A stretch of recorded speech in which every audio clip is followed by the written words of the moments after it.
Beaver. I don't think Oliver's got a lot of confidence in himself right now. His school paper drive starts tomorrow.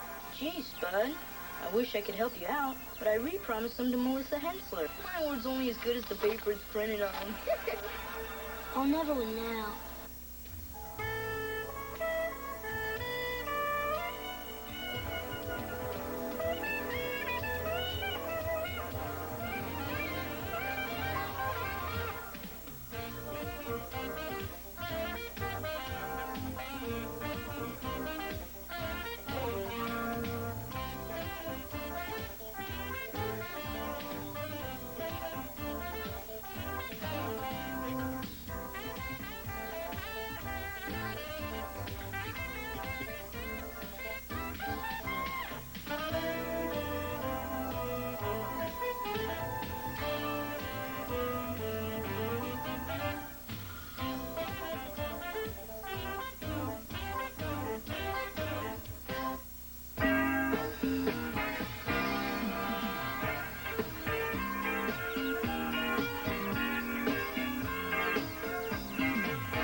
Everybody has been doing very well today. All right, Peggy, your word is notice. Now take your time. Notice. N-O-T-I-C-E. That's correct, of course. Did you notice that dress in the window? Yes, thank you, Peggy. It's only a spelling bee. You don't have to use the word in a sentence. I before E, except after C. 30 days, half September. Be quiet, Ollie. Don't mess with my concentration.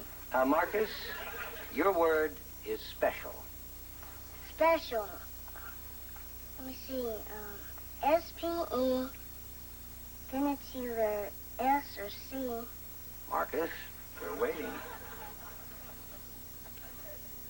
S-P-E-C-I-A-L. Excellent, Marcus. I'm very impressed. Well, got through the whole class today without missing a single word. You forgot me. Oh, I'm sorry, Oliver. That's my mistake. Okay, well, your word is weird. Couldn't you tell me a little more about the word? Just spell the word, Oliver. Weird. Weird. I before E, except after C. W-I-E-R-D. No, Oliver, it's W-E-I-R-D. But what about the rule? There are some exceptions. But I study my words so hard. Couldn't you just give me another word? I'm sorry, Oliver. You know what the rules are.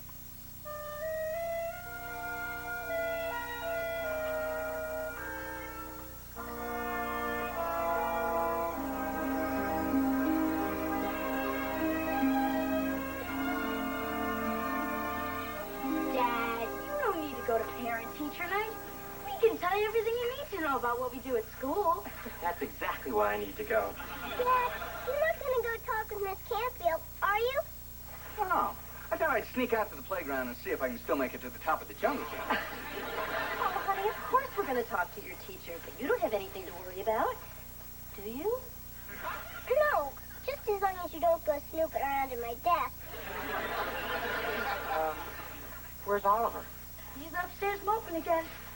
He's not still upset about falling off the riser during the class picture, is he? Heck, Dad, I don't know. But I'll look after him for you.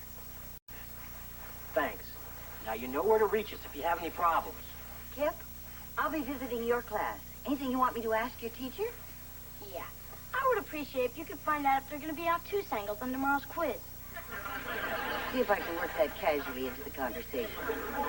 I think we ought to go. Yeah. Oh, yeah, we don't want to be late. Stay after school. Bye, honey. I hope Miss Canfield doesn't mention that I use Melissa Hensler's retainer for my collage. I don't have anything to worry about. Freddie Haskell in your class. Everybody else looks good in comparison.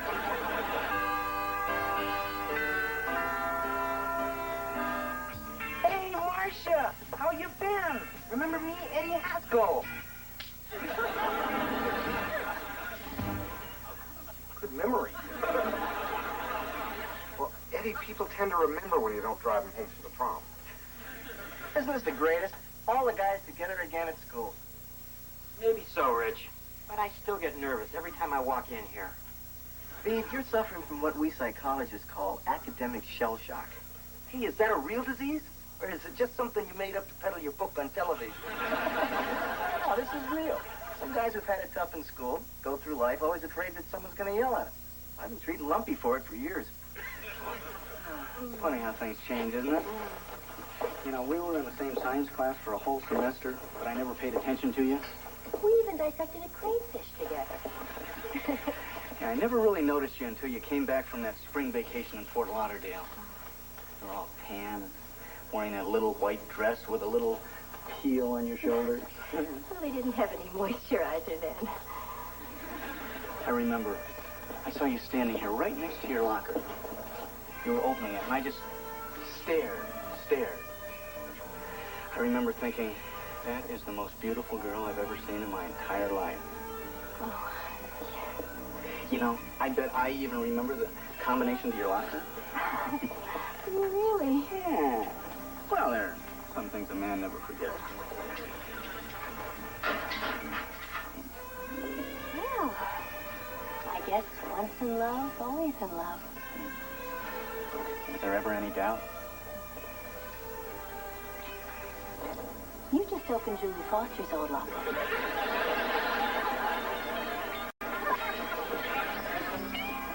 You have been to Florida, haven't you? There's Courtney's self-portrait, Beaver. Isn't it beautiful? Oh, my little girl is so expressive. There's Oliver's. Cute, isn't it? Oh, yeah. Yeah, that's very nice. It's different. Wait a minute, Richard. You see something, don't you? No, there's not much there to see. I mean, very nice. Really. Richard, we've been friends for a long time. And if there's something I should know, you really ought to tell me. Well, I don't want to make any snap judgments, but the way kids draw things can usually tell you a lot about them. Well-adjusted kids add a lot more detail. Like a nose. Yeah. I mean, look how clear and focused Courtney's is. Now, you know, I could be wrong, but Oliver might be having some problems with his self-image, Beaver. Well, of course Oliver has a couple problems. What kid doesn't? Mine? But there's reasons for that. Look, Beaver, Ollie's a great kid, and I don't mean to alarm you, but if you decide there is a problem, let me know. So long, guy. Hello, Richard. Hi. Oh, hello, Mr. Bloomgarden. Theodore, nice to see you again. Have you finished your term paper yet? Well, I've been busy. Since 1958? Are you still conducting the Glee Club? Oh, yes. Except this year we didn't have enough sopranos to do Handel's Messiah, so instead we decided to do A Snoopy Christmas. Oh, well, you know, they're both very inspirational. Interesting picture, isn't it? In all honesty, it's not quite what I'd hoped for. You see, I don't think Oliver's got a lot of confidence in himself right now. Well, anybody can draw a bad picture. Even Picasso had a few clinkers, right? Well, look, quite honestly, I don't see Oliver applying himself lately in the way in which he's capable. I'm concerned that he's going to fall behind the other kids and begin to see himself as a loser. Oh, I sure wouldn't want that to happen. Neither would I. He's such a good boy. So, I think if you'll just give him some small, realistic goals, he'll accomplish them and feel better about himself. Thanks, Mr. Bloomgarden. That's good advice as usual. One other thing. I was just curious. Courtney Rickover is she pretty well adjusted?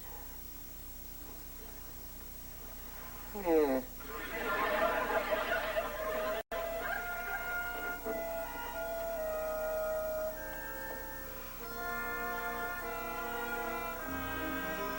I can't do nothing right. When it was my turn to take care of the class goldfish, he drowned. Oliver, I think you're putting too much pressure on yourself. You may find this hard to believe, but when I was your age, I felt the same way you do. Well, why don't you tell me what you did? Then I can do it. Well, I guess I kind of outgrew it. Sorry to interrupt. That's Okay, Grandma. We're just sitting around waiting for me to outgrow my problem. That's nice. But don't forget to set your alarm early so you'll have plenty of time to bind up those newspapers in the garage. What for? Well, don't you remember? Disco paper drive starts tomorrow. Can't we just save them in case we buy a bird? Oliver, paper drives are important. Recycling saves trees. It's good for the ecology. And they announced at school tonight that the class that brings in the most papers gets their own computer. What's the point? We're not going to win anyway. Well, not with that attitude, you're not. Oliver, don't give up before you even try. Is this the kind of computer you can play games on without sticking quarters in? Sure is. I guess it wouldn't hurt to bring the papers in. Tomorrow, anyway. That's my boy. Hot chocolate, anyone? With marshmallows? Of course, Beaver.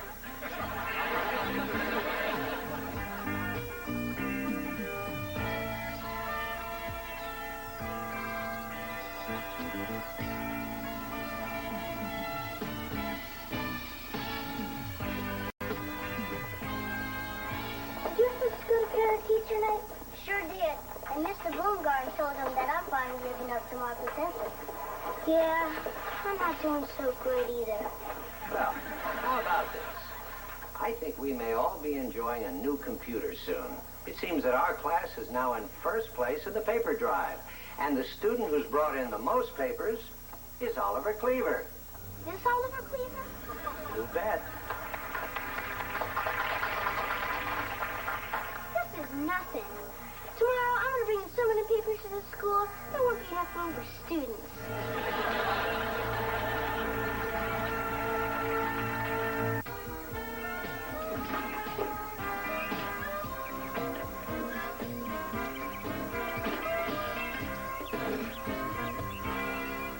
Oh, well, thank you very much for the information, Mrs. Phillips.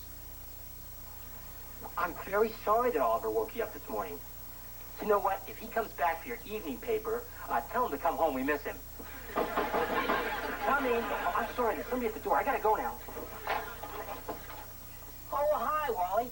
Why don't you climb in for a cup of coffee? Don't try and bribe me. I just want my newspaper. Oh.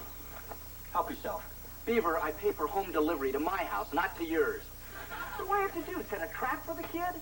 Oh, now calm down, Wally. I can't calm down. Look, I have a routine. I get up in the morning, I jog, I come home, I take my shower, I get dressed, and I read my newspaper.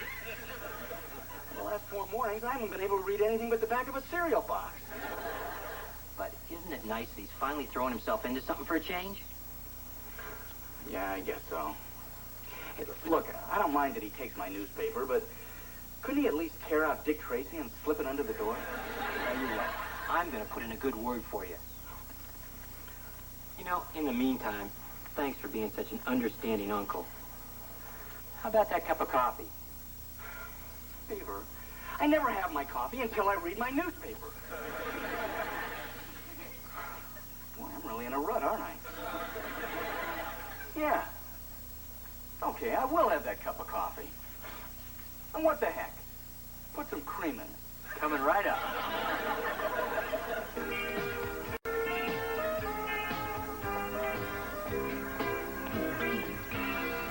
Hi, Freddie. Keep it down, Squirt. I'm right in the middle of a real juicy Dear Abby. Boy, I'm sure glad she's not my mom. Now, what can I do you for? Oh, nothing. I'm just coming by to collect the papers you promised me. Gee, Spud.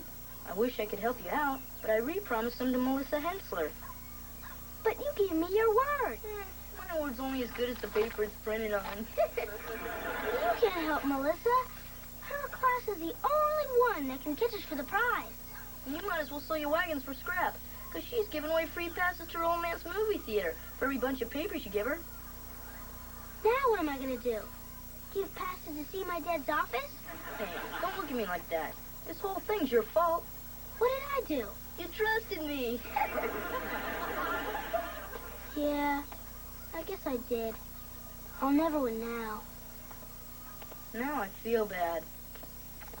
It'll pass. Oliver, you can't quit the paper drive now. You're our only hope of winning that computer. Forget it. The only way we're going if Melissa transfers into our class. But then that wouldn't be worth it, because I'll get cooties. That Melissa has no shame. She's standing in front of the school trading movie tickets for kids' newspapers.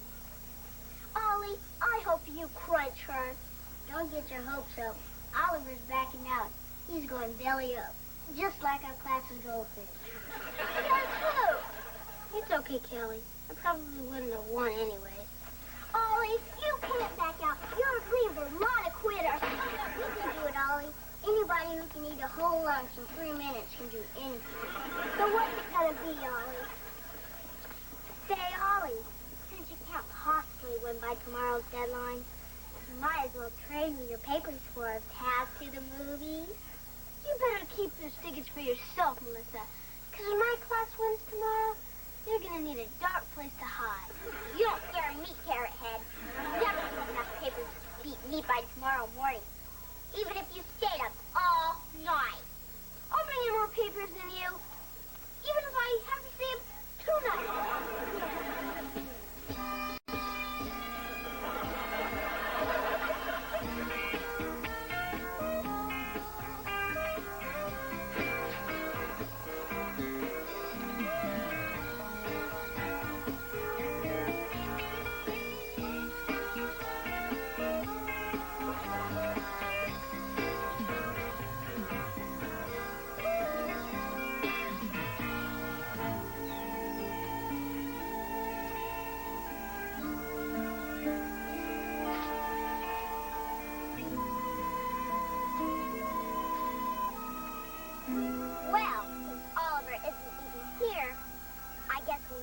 Who won this little contest.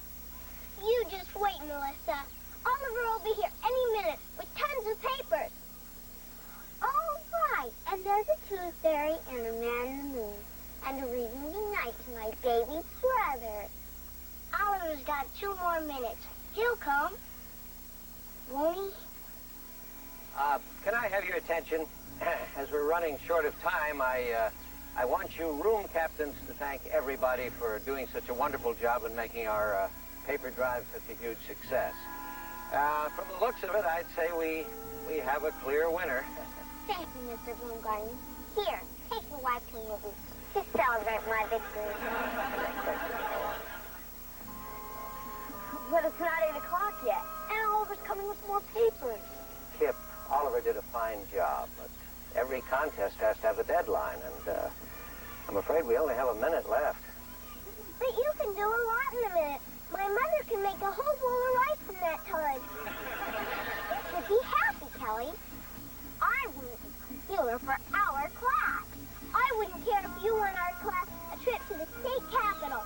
Because you cheated. You Cleavers are all bad losers. Oh, yeah? There are no losers in our family.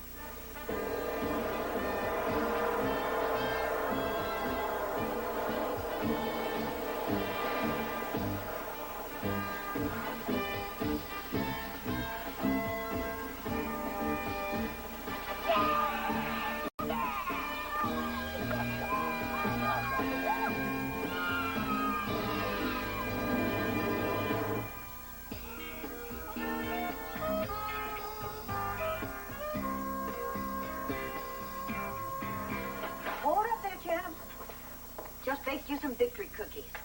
No time, Grandma. I gotta get back out there and collect some more papers. But the paper drive's over. I know. But I'm gonna get a head start for next year so no one will catch me. Especially that loser, Melissa. Oliver, you know there are other challenges in life besides the paper drive. Like what? Well, like school, sports, scouting. Yeah, but there's none that I'm gonna be as good at. But if you put even half the effort that you put toward that paper drive into anything else, I know you'd do very well. You really think so? Well, you never know unless you try. Grandma, those cookies sure smell good. Well, that's what I just said. You'll never know unless you try.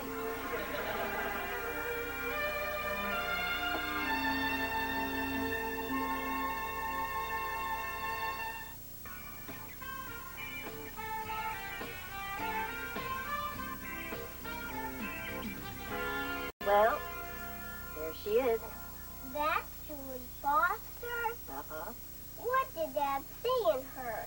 Well, back then, all boys cared about were good looks and fast cars. Unfortunately, that pea-brain had both.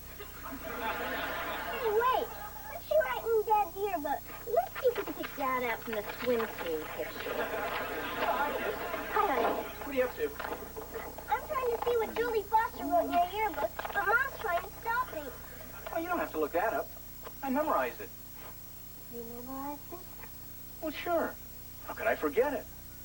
Dearest Wally, it's never been a secret how much I care for you. I flunked English this year just because you sat next to me. She never was too bright. I know that I've made a fool of myself, but the one thing I've learned is that I will never be able to compete with the way you feel about Mary Ellen Rogers. Always, Julie. You see, Mom? You had nothing to worry about. Oh, I never gave her enough credit. That must have been really hard for her to say. I'd like to read that again. Now, wait a minute. I think it means it's something you see it written down. You made the whole thing up, didn't you? You'll never know. Maybe I could just take one tiny little leap.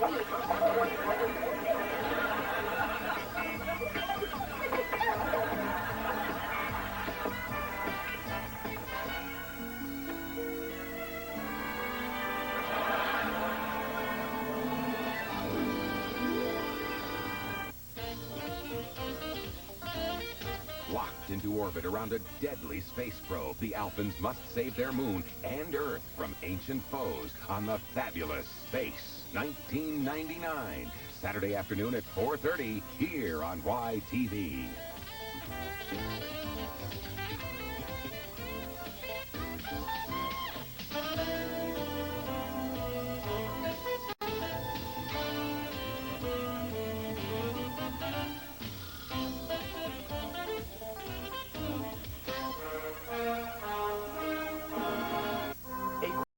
I think the only way you're going to be able to buy that go-kart is by earning the money. You sell the magazines and keep 50% of what you make.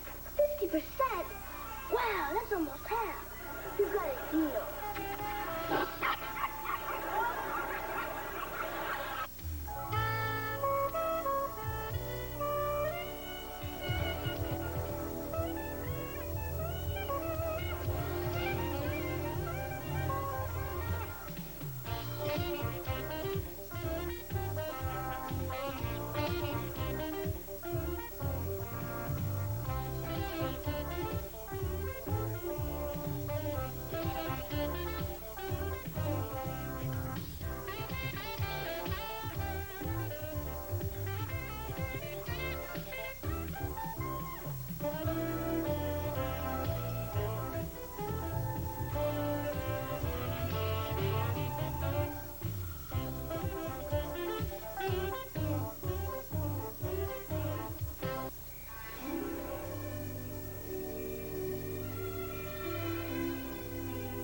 Are you getting ready yet? In a minute, Dad. Beaver, relax. It's only a family meeting. Oh, great. The last time we had a family meeting was when Uncle Billy escaped. Welcome to our family meeting. Please take your seats, and we will begin. Oh, good. It's only home movies. Maybe they're going to show our trip to the Pro Football Hall of Fame. Some trip. We never even got inside. Well, how was I supposed to know they'd be closed Christmas Day?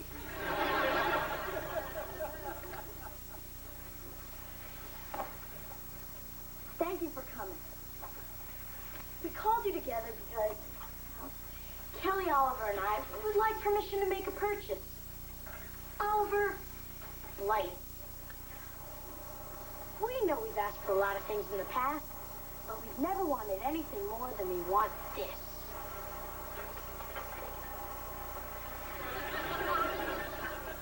Well, that's lovely, dears. But where are you going to put it?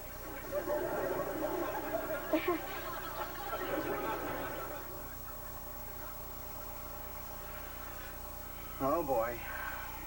Tell you what, you can have Mount Rushmore.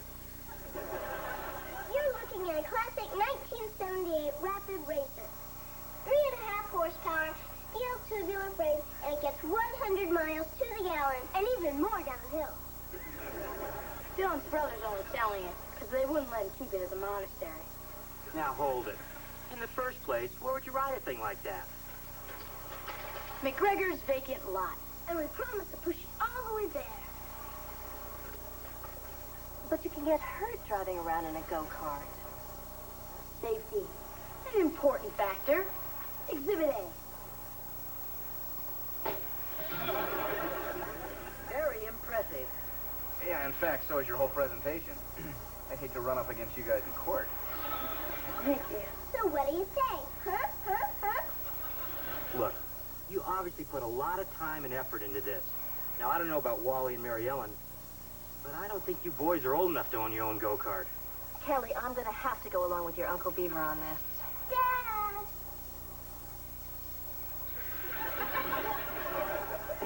Yeah, well, maybe when you kids are older. I hope we wouldn't have to resort to this. Exhibit B. Dad, I think you'll recognize yourself in your own go-kart. Oh, isn't that cute? And Dad, that guy without a helmet or a seatbelt is you. Yeah, but look, kids, things were a lot different back in those days. Number one, cars didn't have seatbelts. Number two, the only guy who had to wear a helmet was John Glenn. And number three, I think they've got us, Beav. Well, okay. As long as you promise never to ride it in the street, always wear your seatbelt and helmet, I guess we could let you buy it. Great! Now that that's settled, just loan us the money and we'll go out and buy it. Loan? Exactly what kind of loan are you talking about? Oh, the kind where you give us $100 and we pay you back when we're all grown up. Wait a minute, kids. $100 is a lot of money. We can't loan you that much. Why not? Mr. Haskell says the way Mom dresses, you must have money to burn. Well, with all due respect to Mr. Haskell's opinion, I think the only way you're going to be able to buy that go-kart is by earning the money. How? Well, Wally and I used to work around the neighborhood. We used to paint fences and mow lawns. We even used to wash windows. And I used to get 50 cents for washing dogs. 75 if I brushed their teeth.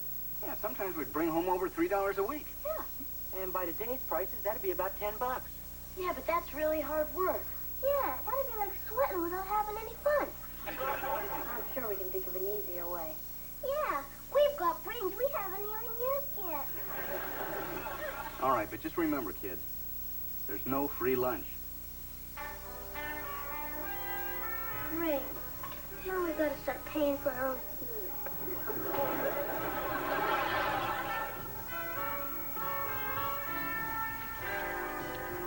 You see, Ollie? It was right. You can't collect on unemployment unless you used to have a job. Well, how was I supposed to know setting the table wouldn't count? I guess we gotta forget about having real. Would you care to earn some extra money in your free time? Just about 2 hours a day? You, Matt, would you like to double your income in your free time? Going once, going twice. You blew it. Oh, my, you look pretty today. Would you like to earn some extra money in your free time? Just 2 hours a day can change your life. Okay, so stay the way you are. Excuse me, sir. Can we have one? Go play in some swings. Easy money, sir. A few hours, big bucks. You could afford to eat again. Hey, mister. We want to earn big bucks. Here, come back when your voice changes, okay? I'm trying to run a business here. Earn some extra money. Hey, we've got to do this again sometime. What kind of business is it? It's first-rate publications, but I can't use you guys. You're not old enough. I bet both of us put together are older than you are. Oh, so you shrimps really think you can make it in the fast-paced world of door-to-door magazine sales? No sweat. I sold more Junior Chipmunk cookies than anybody else in my troop. But Grandma bought 37 boxes. Anyways, we know a lot of people in Mayfield, and some of them can even read without moving their lips. Well, maybe I could use you guys on a trial basis. Let me tell you how it works. You sell the magazines and keep 50% of what you make. 50%? Wow, that's almost half. You got a deal. Here, Grandma, Dad. In here. Here, Grandma, guess what Kelly and I just got? Perfect report card. What a kid. No, we got jobs selling magazines door to door. We're gonna be rich. That was going to be my next guess. We made on the way home. I would have sold a lot more if I had to come home to use the bathroom. Well, Pop, wow. How did all this happen? Well, we were down at the unemployment office, and this neat guy Chuck gave us a job. First-rate publications. I've heard of them. In fact, at these prices, there's some magazines here I'd like to order. Gee, thanks, Grandma. You fill out these order forms, and I'll be right back. This sales stuff sounds great. Why, if I got out there and helped, you'd hit more neighborhoods and make a fortune. We'll have that go-kart in no time.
do you for?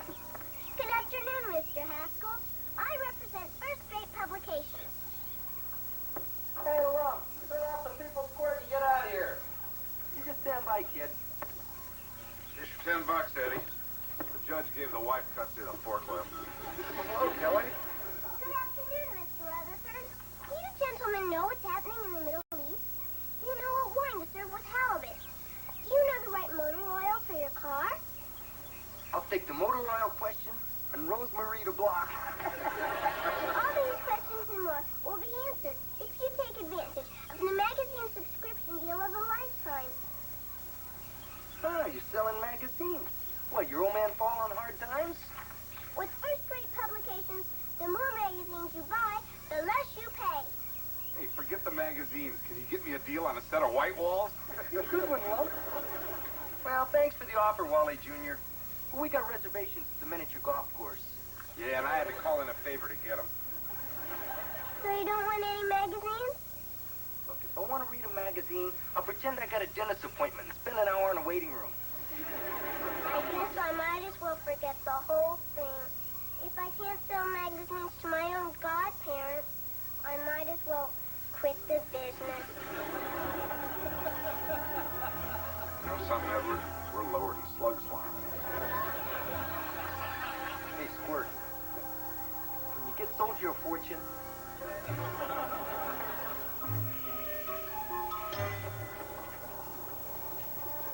Man, would you be interested in earning extra money? Very few, easy work.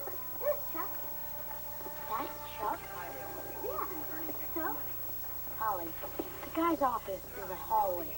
Doesn't that seem a little strange to you? Hey, our office is in the treehouse. We made over $200. Hi, Chuck. Hey, this is my man. And who's this, your dad? No. He's my brother, Kip. He's also my partner. So how'd you guys do? Here, $220. Whoa. All of this in 1 week? You know, I gotta tell you guys, I have my doubts, but, Chuck likes you. And like I promised, here's your share. Thanks. Wow, now we got enough for the go-kart, and maybe even enough for a sheepskin seat cover. Listen, here are a few more order forms. Thanks. No thanks. We're retiring. Kip, Ollie, we got enough. Let's just go pick up the go-kart. Boy, I can't wait till I'm the older brother. I can tell you what to do. Thanks, Chuck. Yeah, thanks, kid. Thanks to you earning some extra money. Guess keep 50% of what you earn.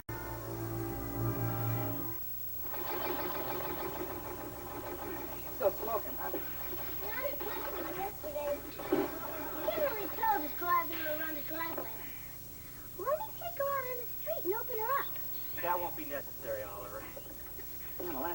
guys have been opening her up plenty. That's why she's still smoking. I can't figure out what could be wrong with her. You know, it was fine when I drove it yesterday. The kids were at school and I had a little extra time. Come on, Bee, you'll always be a kid. Did it smoke when you drove it, Dad? Yeah, well, that was different. I was doing a safety check. JJ, let's go. Hey, Lump. Hey, hi, Wally. Hi, Theodore. Where's JJ? Well, she got tired of waiting for you, so she took a bus home. My daughter using public transportation? Her mother will never forgive me. I better go intercept her at the bus stop. Oh, yeah. Where are all those magazines I ordered? It's been 2 months. I could have been earning interest on that money. You haven't got him yet? We're taking that right away, sir. If it'll make you feel any better, Lump, we haven't gotten ours either. Oh, you know how slow the post office is. Kip just got the ant farm he ordered in the 3rd grade. Little varmints didn't stand a chance. I just hope this isn't a ripoff. Take it easy, Lump. We won't let our kids get involved in something crooked. I called the Better Business Bureau, and there were no complaints. Your name did come up, though. Party hard. Come on, everybody. Lunch is ready. Coming, Mom. Mrs. Dobson hasn't gotten her magazines either. Yeah, Mr. Angle, too. You better go tell Kip. I have a feeling we're in more trouble than Freddie Haskell when he blew his dad's coin collection on video games.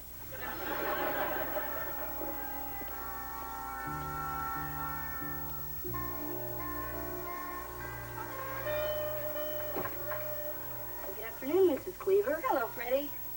Kip, your company's here. Why not say how refreshing it is to find someone in today's hectic world who always dresses with unexpected company in mind. Does your father coach you?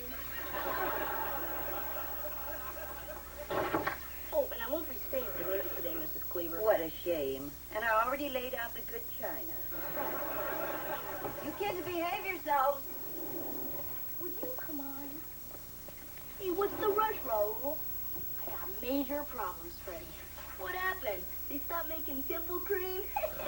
This is serious. I need your advice. Why have I been blessed? Because I've never seen anybody get out of more trouble than you. That magazine guy ripped us off. We got 30 customers and nobody's gotten a single magazine. What would you do? I'd just go back to the guy and demand my money back. People do it to my old man all the time. I went back. Nobody's seen him. But I heard the cops are on his trail. Then somebody will find him sooner or later. That's it? That's the best you can do. I'm gonna have to tell my dad what happened. Are you crazy? He'll make you sell your go-kart. And then no one will want to hang around with you. There's no way we're selling that go-kart. We didn't do anything wrong. Look, the way I figure it, this is your only shot. People throw out their old magazines all the time. Doctor's offices, barber shops. All you've got to do is put them in your customers' mailboxes. It's a perfect stall till they nab the creep. Yeah, but what if they notice the wrong date? Grown-ups don't read magazines. They just put them on their coffee table to show how smart they are. That's something, Freddie. When you're not so busy being a creep, you really come through for a guy. Hey, mind if I stay for lunch? Come on.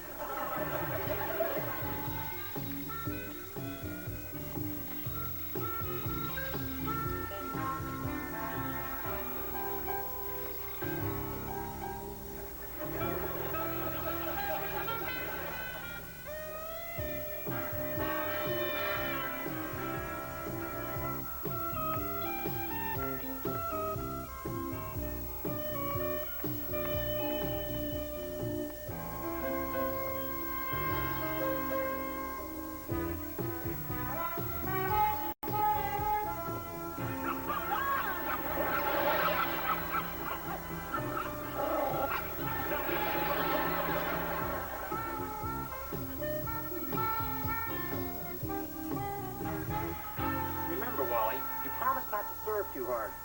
No problem. Or hit to my backhand. I'll try. And don't rush the net. Hey, look, I tell you what, why don't you just stay home and I'll hit against the backboard. Hi, guys. Well, Cleaver, the magazines your kids told me finally arrived. See, I told you they would. Yeah, but you didn't tell me the crossword puzzle would already be filled in. Mailmen, they have no respect for a person's privacy.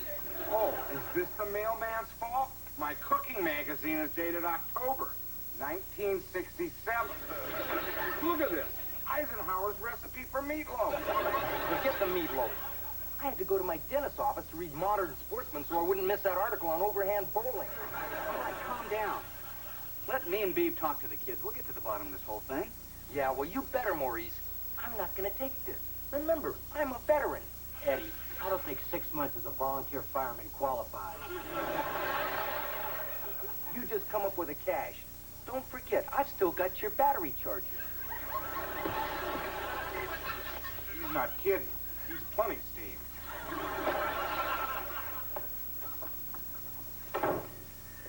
Well, Beav, it looks like it's our turn to call a family meeting. Let me get this straight. This guy, Chuck, worked out of a hallway at the unemployment office. Well, gee, Dad, it was a real important-looking hallway, though. I've seen this kind of scam before. This guy probably stole the magazine forms and never had anything to do with first-rate publications. How could I have trusted this guy? I've read enough Hardy Boys books to know when somebody's not in the up and up. It's okay, kids. It was Kelly's and my fault, too. We were all a little too trusting. You kids were doing such a great job. We didn't see any reason to interfere. Boy, I hope they catch that Chuck and stick him in a dark cell and don't give him any magazines to read. What Chuck did was one thing, but you made it worse by covering it up. Why didn't you tell us? Because then you'd find out. We're your parents. We're always going to find out sooner or later. And all you guys did was manage to protect this guy who ripped you off. Not to mention taking advantage of all your friends and neighbors who bought magazines from you. Uncle Wally, you don't have to yell at us anymore. We feel bad enough already. Yeah, and if you want, we'll feel even better. Kids, when you try to cover up one mistake with another mistake, the problem only gets bigger. You said it. I guess we're going to have to sell the go-kart, huh? Well, there's one other way to pay back all those people.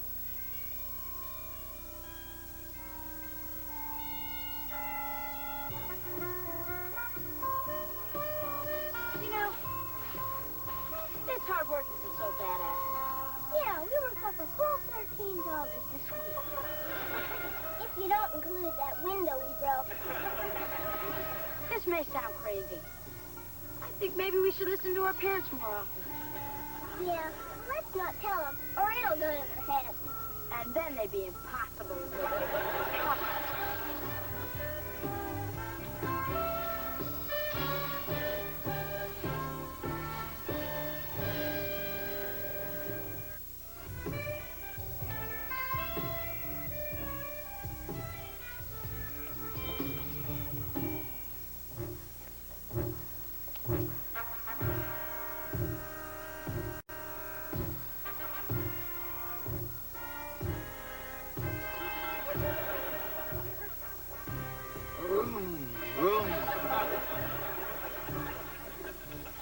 I don't see what all the fuss is about.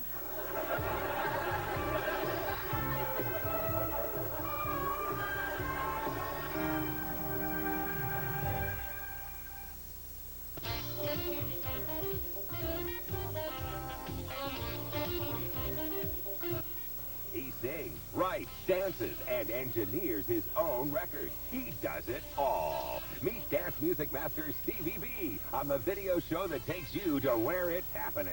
YTV's Rock and Talk, tomorrow night at 6:30.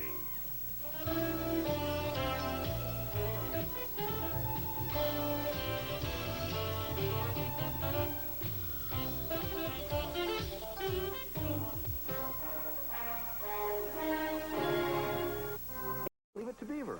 Quick, get up. Wait till you hear this. I got the best news in the world. 2 tickets to the grand opening of Miracle Mountain. Miracle Mountain? You got tickets? Or you were going to surprise me? Yeah. You're so sweet.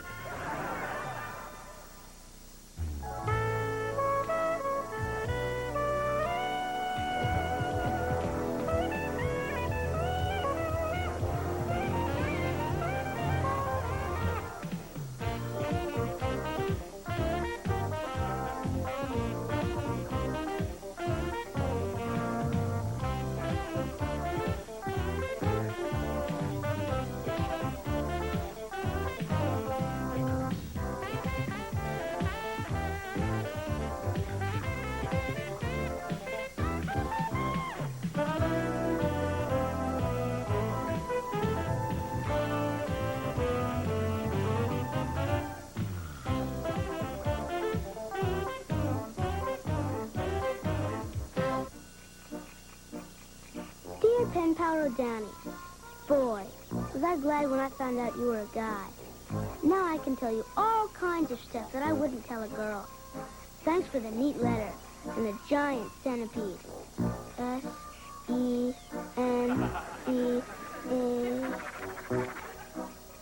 Bug with a lot of legs.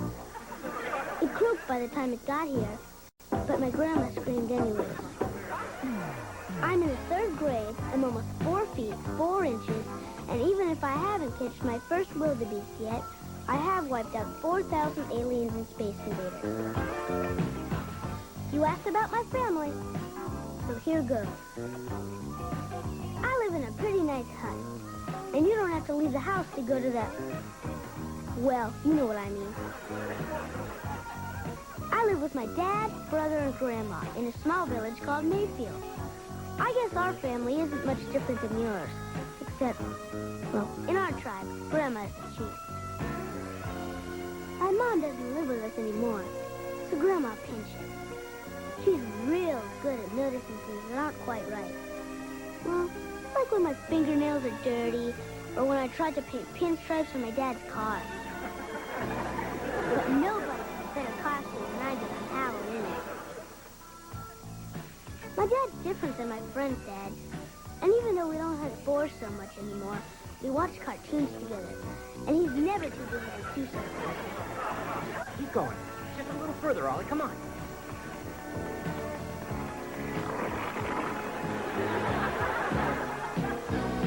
We almost have as much fun as when you and your dad tie those vines to your feet and dive off that tower.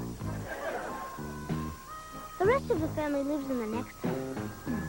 First there's my Uncle Wally. He's my dad's big brother. I'm stronger than he is. Dad and Uncle Wally are just like Batman and Robin. They're always together.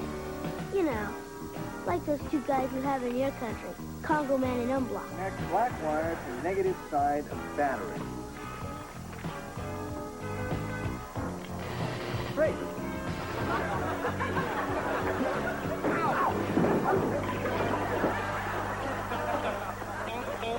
My cousin Kelly is my friend, even though she's a girl. But enough about her. Then there's my brother, Kit. What a creep. Of all the brothers to get stuck with, I got him. Boy, you're lucky. With 17 brothers, if one's a chowderhead, you can always move on to the next one. What's weird is, my brother wasn't always so bad. You know, even a few weeks ago, I used to think I liked him. Oh, quick, get up! Come on, get up! No! Don't let the wind get me! No! Oh. I was dreaming I was back at our Aunt Martha's 90th birthday party. Quick, get up. Wait till you hear this. I got the best news in the world. Freddie Haskell's moving? Better. They lowered the driving age to 9. Come on, get up. I can't. I'm not wearing any bottoms. It's okay. We're brothers. Oh. Hey, what's that behind your ears? Probably just dirt. No. 2 tickets to the grand opening of Miracle Mountain. Miracle Mountain? You mean that place with the parachute drop and the runaway bobsled? Wow. Just watching the commercial makes me want to throw up. That's the place. Yeah, hurrah! So far, so good, huh? Now, you've probably never seen I Was a Teenage Martian. It's my favorite movie. It's about a regular kid who turns into an ugly, slimy monster. And that's what happened to Kip. And it happened so fast, there was nothing I could do to save it.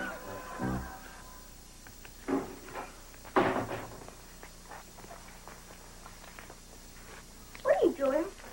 Putting gel in my hair. How come? Sort of look good.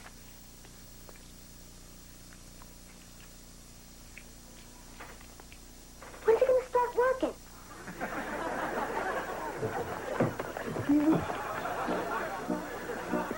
I thought it was bad, but I didn't think it'd come to this.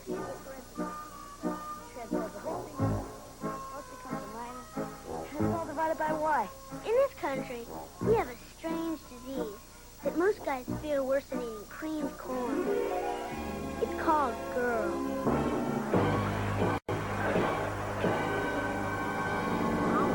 Something? Freddie Haskell's starting a big football game, and he says if you play, he'll let me watch for free. Can't. We're doing homework. On a Friday? But you told me no one does homework on a Friday. If you want to play football, Kip, I'll understand. We have the rest of our lives to study together. No, this is more important. It's like you said. If I don't get good grades, I won't get into college. And if I don't get into college, I probably won't be able to be a doctor.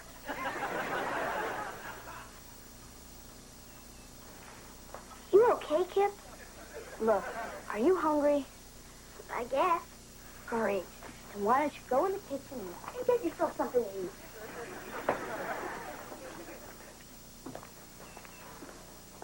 Good timing, Oliver. I'm making a chocolate cake. You can lick the frosting bowl. No, thanks. No thanks. You feel all right? I'm okay, but I think something's wrong with Kip. Why do you say that? Because he's out there with some goofy girl. What makes her so goofy? Lots of things. She's always playing with her hair. She's got funny-looking socks on, and she's warping my brother's mind. Well, I don't think there's going to be any permanent damage. And I'm sure when you get to be his age, you'll understand the way Kip feels. You mean it's not just a phase he's going through? Oh, it's a phase, but it's one that'll probably last forever. Hi, Mom. Hi, Beaver. Hi, big guy. Hi, Dad. Bye, Dad. Oliver, don't you want to lick the frosting? You work hard all day, Dad. You used to get to lick it. What's with him? Try to fool him with a mix? Kip's new study partner happens to be a goofy girl.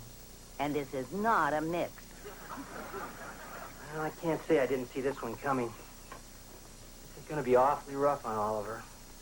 Oh, in a couple of weeks, he'll have forgotten all about it. I don't know. I still remember the first girl that Wally threw me over for. 4'6", ankle bracelet, face like a flounder. Penny Jameson. You know, I saw her last summer in the supermarket parking lot. I was still tempted to let the air out of her tires.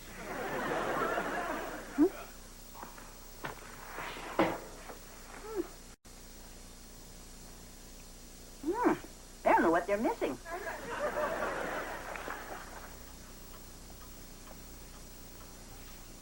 I thought you scholars might like a piece of cake. Oh, no, thank you, Mrs. Cleaver. I'm watching my complexion. I guess that means I am, too. Well, guess I should have made a zucchini cake. Now, where were we? Did you hear that Frankie and Donna broke up? What a waste. They were going steady 2 whole weeks. Yeah.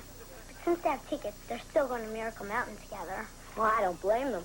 Those tickets were real hard to get. I waited in line 3 hours. You got tickets? How come you didn't tell me? Well, you see... Oh, you were going to surprise me. Yeah. You're so sweet. Yeah.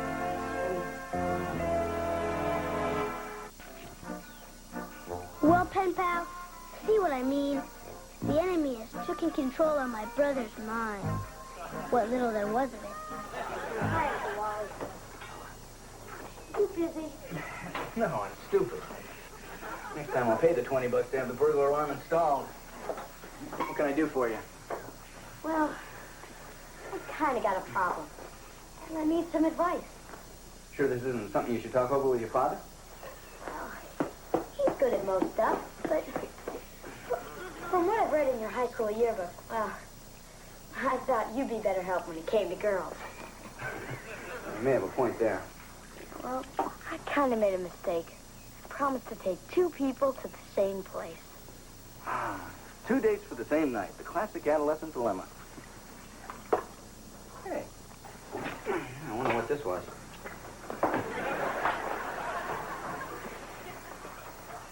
What am I going to do? decent thing to do is take the person that you asked first. Yeah, but the other one's so much better looking. Well, it sounds to me like you've already made up your mind. You don't want advice, you want approval.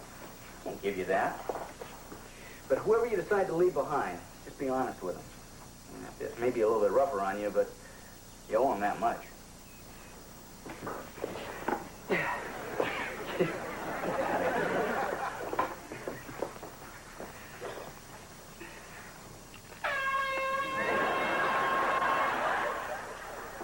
Hey, Ollie. Buddy, pal, friend. I got a favor to ask. Is this the kind of favor where I get blamed for something you did? No, it's nothing like that. It's about those tickets to Miracle Mountain. Boy, I can't wait. That's going to be the greatest night of my whole life. Well, you know they're sold out, right? Yeah. And I only have 2 tickets, right? Yeah. Charlene's really got her heart set on going. Yeah. We have to work something out. You mean I gotta go with Charlene? I barely know her. No, I'm going with Charlene. So I need that ticket back. You'd rather go with her than me? Well, you see, Charlene only has a week to live. Actually, to be honest, I would rather go with her than you. So I need that ticket back.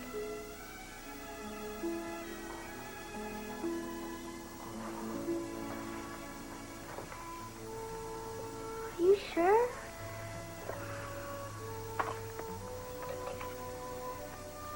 Thanks, Ollie. I'll remember this.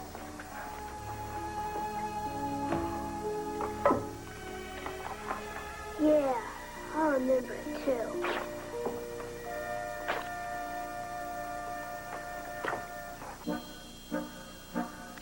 Boy, Donnie, can you imagine a brother playing a dirty trick like that on you? I was really ticked off. I never wanted to see Kip again. My cousin Kelly did everything humanly possible to try and cheer me up.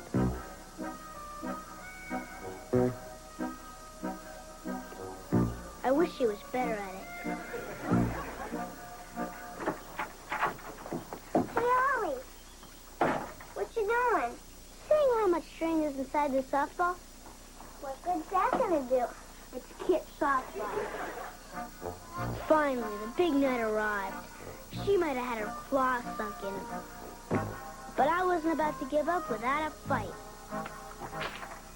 Hi, Charlene. Oh, how sweet, Kip. You didn't have to spend money buying me flowers. Don't worry, he didn't. My grandma picked them out of the garden this afternoon. Oh, it doesn't matter. It's the thought that counts. I've been so excited about this, I can hardly believe we're going. Me too. We're gonna have to wait a few minutes. My dad lost his car keys. The last time we lost them, we almost missed Kip's ballet recital. Will you get lost? Oh, your little brother. They're so cute at this age. You must not have one. This is going to be such a great night. I never let this out of my sight. Yeah, I've been carrying mine around inside my shoe. That way I not only know where it is all the time, but I can feel it. Even though it smells kind of weird. Are you sure you know where your ticket is? Sure, I'm sure. Dad thought he knew where his keys were, too. Ollie, you did something with my ticket. I'll tell Dad who took a bath with a stopwatch. It's right here. You didn't touch it. I never said I did. You leave us alone now. It's my house, too. Oliver, your history. Dad! Hey, leave your brother alone. I'm finished getting dressed. Did you find your car keys? I sure did. They were in the freezer. How they got there, I'll never know. I wonder. Anyway, let's shove off. Kip, wait a minute, honey. I want to get a picture of you and Charlene before you leave. Grandma, do we have to? Oh, don't be silly. It's only going to take a second. Come on now. We'll get closer together. Okay, ready? 1, 2, 3. If I couldn't stop Kip from going, at least he'd always remember I tried. Well, Rodani, that was 3 hours ago, and Kip still isn't back. I hope Yuani, Eskoza, Yorubi, and... heck. All your 13 other brothers are nicer to you than Kip is to me. Your pen pal, Oliver Cleaver. Oh, P.S. Please send instructions for that tiger pit. Yeah, how's it going? Come on now, time to hit the sack. Let's go. There we go. Good night, son. Good night, Dad. Dad, how come you didn't make Kip give me back my ticket to Miracle Mountain? Oliver, what Kip did was wrong. But if I made him give that ticket back, he'd have been doing the right thing for the wrong reason. But I still would have gotten to go. Yeah, but you wouldn't have had any fun because he wouldn't have had any fun. But how could he have been so mean to me? Oliver, it's kind of like you have two brothers. One good and one bad. One does all the things you want him to. And one would rather play with the other guys. Or girls. Exactly. But what you have to remember is there's a little good and a little bad in all of us. Give Kip a chance. I'm sure Charlene's not going to get in the way of what you and Kip have as brothers. Get some sleep, son.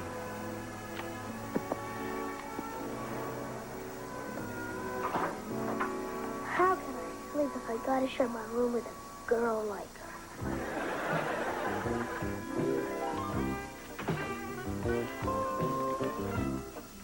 It was great. Good night, Dad. Good night, Grandma.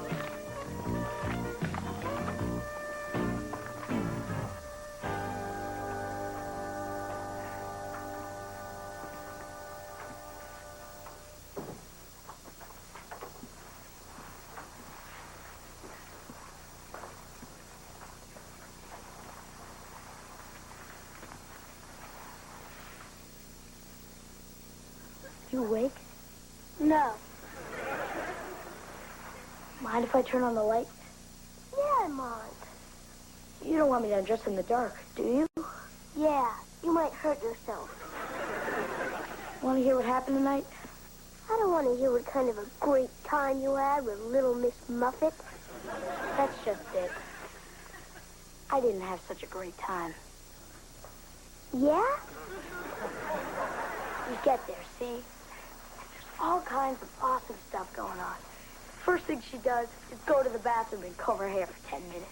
Why would someone comb their hair and go on rides that would just get it messed up again? She didn't want to go on any rides that messed up her hair. What? She wouldn't go on the ones that don't mess up your hair because she's afraid they'd make her throw up. That's what they're supposed to do. She wouldn't go on the bumper cars, afraid she'd break a nail. She wouldn't get near the shooting gallery. Afraid it hurt her ears? Can you believe it? Oh, man, what a dud. But we did go in the tunnel of love. She kissed me. I'm sorry. You know something, Ollie? I blew it. I should have taken you. You can go to the neatest place in the world, but if you don't take the right person with you, you might as well not go. I was the right person, huh, Kip? You sure were. But I was thinking of you, though. Wow, a dinosaur! You bought this for me? No, I won it for you at the Knock Down the Bottles booth. 3 tosses for 25 cents. This only cost you 25 cents? Well, actually, after $7 worth of trying, the guy felt sorry and gave it to me. Kip, you're the bestest brother ever. You're not a bad little brother yourself. I'm gonna get ready for bed. Oh, Kip, what's up with us? What's up?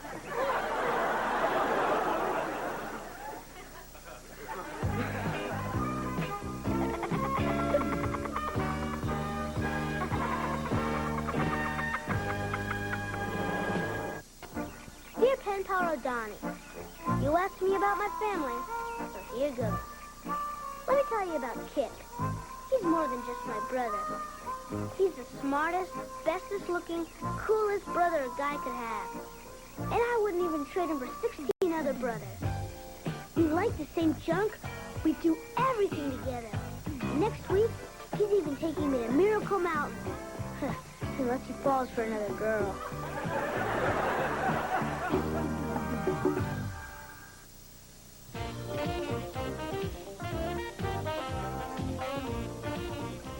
Tune in for the musical wizardry of Quincy Jones and listen up. He's got something extraordinary to say about his world. Cut tracks to the hottest sounds around with YTV's Rock and Talk tomorrow night at 6:30.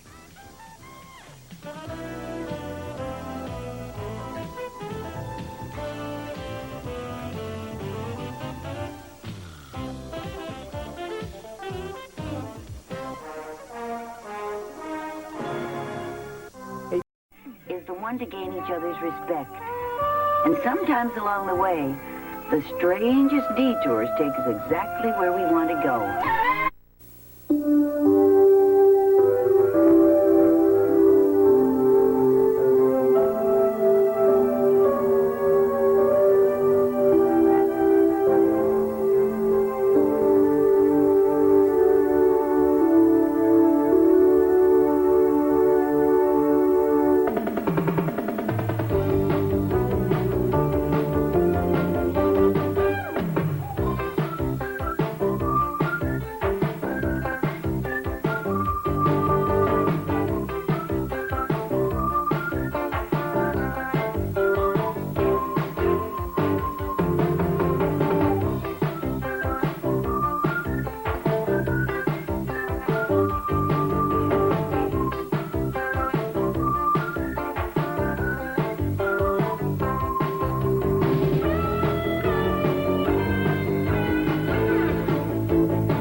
You didn't have to go to all this trouble.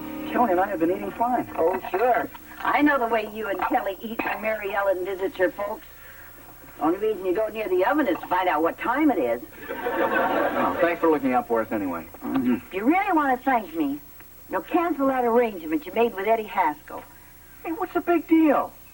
He gets a chance to start working off all that money he owes me from the trial, and you get central air conditioning for practically nothing. I don't know, Wally.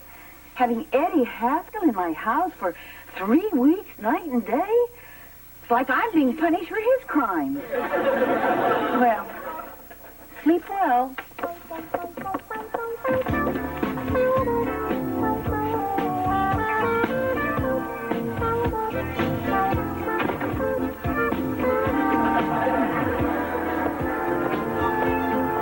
Hi, Dad. Can I have a pony? I don't think so.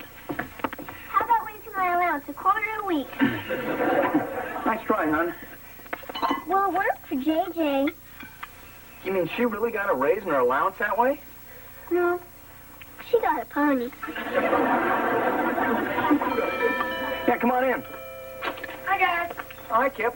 Care to join us? No, thanks. The reason I'm here is, well, a power line fell on Dickie Sokolsky's dad's car, and he's okay. Except he can't remember anything about baseball. Or Dickie's name.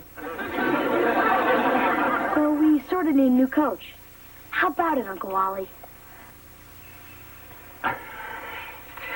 Look, as much as I'd like to... We're already in the playoffs.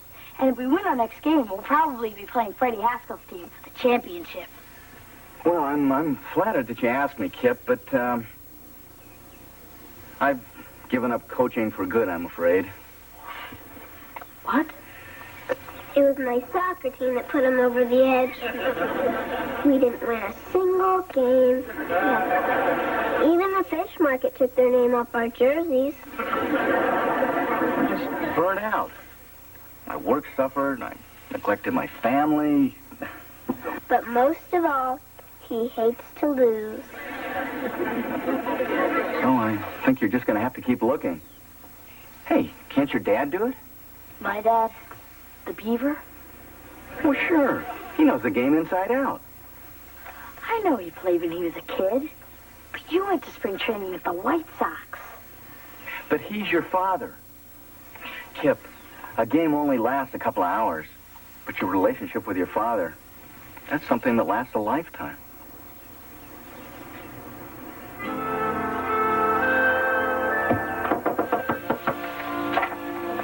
I just got off the phone with Forrest and Williams. He got the power more down at the baseball field, and he told me that he were playing next week. You're back in the pictures. So I figured he'd throw a lefty at him.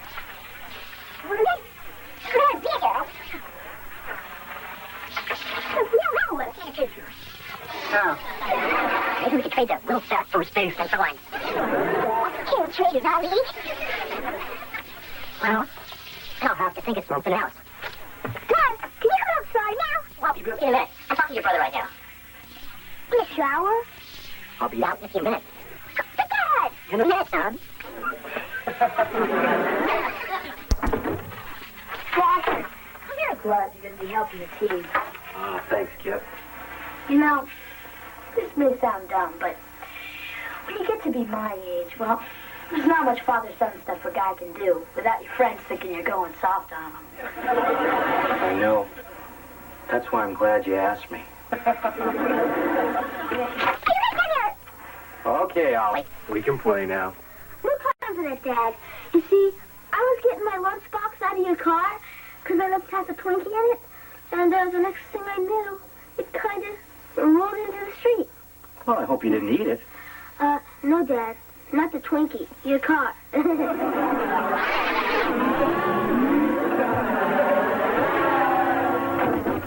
What for? Trigger ring. Good eye, good eye. Hey, what is this, the library? Let's start rousing the pitcher. Soap his mother, call him names. Tell him we got his cat in a pillowcase. Come on, get up here, come on.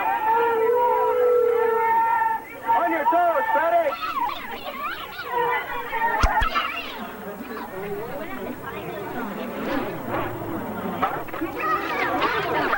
Freddie, all right there.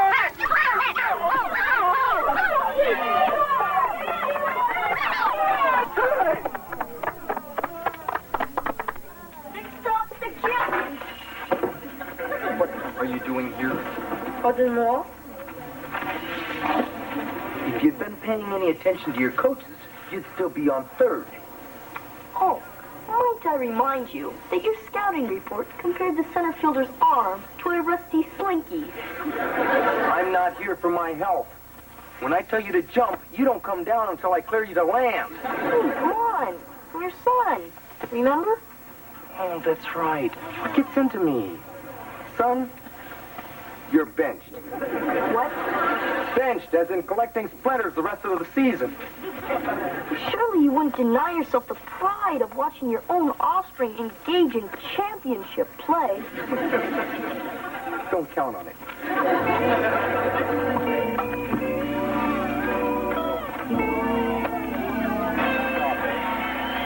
Big hand off. Green, come on, come on. Yeah, come on, Coach. Now do you think it's time to go back to a four-man? 35-yard.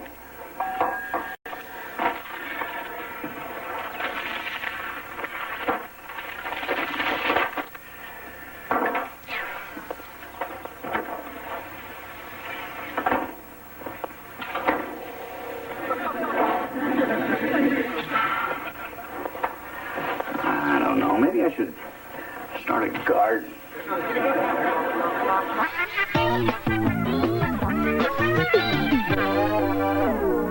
And we'll put the trophy over the fireplace. Unless you think we should build a display case for it. Now, don't get too excited, Kip. We've still got one more game to win on Saturday. Oh, hi, Mom. Hi, Wally.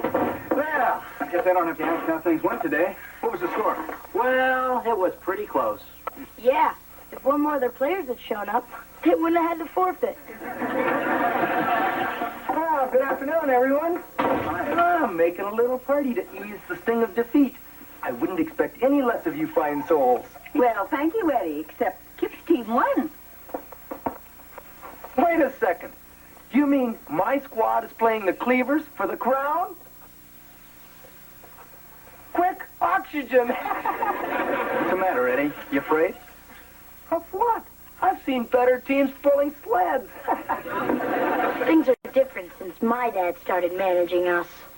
Oh, that's always been my dream. To match wits with a guy who got stuck in a giant soup bowl. They might as well start engraving a trophy right now. Don't worry about him. All talk, no action. I got away. Last month he beat us 26-3. Maybe it'll rain on Saturday. Well, it's a good thing your father isn't here to see this. What are you talking about, Mom? After all the times that Eddie Haskell has manipulated you, misled you, taken advantage of your good natures, do you honestly think you can't win that game just because he says so? Mom, there's no point in starting with Eddie. Nah, you just can't win with a guy. Same with Freddie. I don't want to hear this. Look at you, Wally. You're dying to be in that dugout with your brother. You're so afraid of losing, you won't take a chance of going in there and trying to win. Beaver, wouldn't you once just like to button that Eddie Haskell's lip? More than anything. Well, then start acting like Ward Cleaver's boys and get out there and kick their fannies.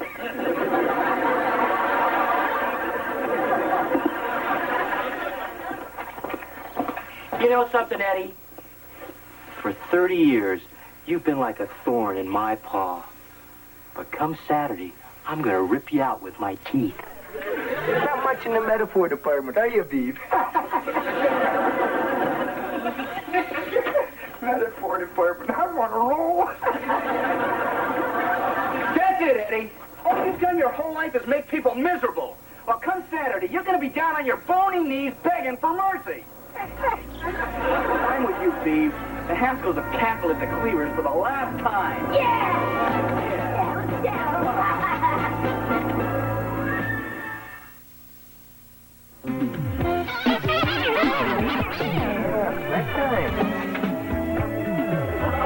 Well, floor works good now.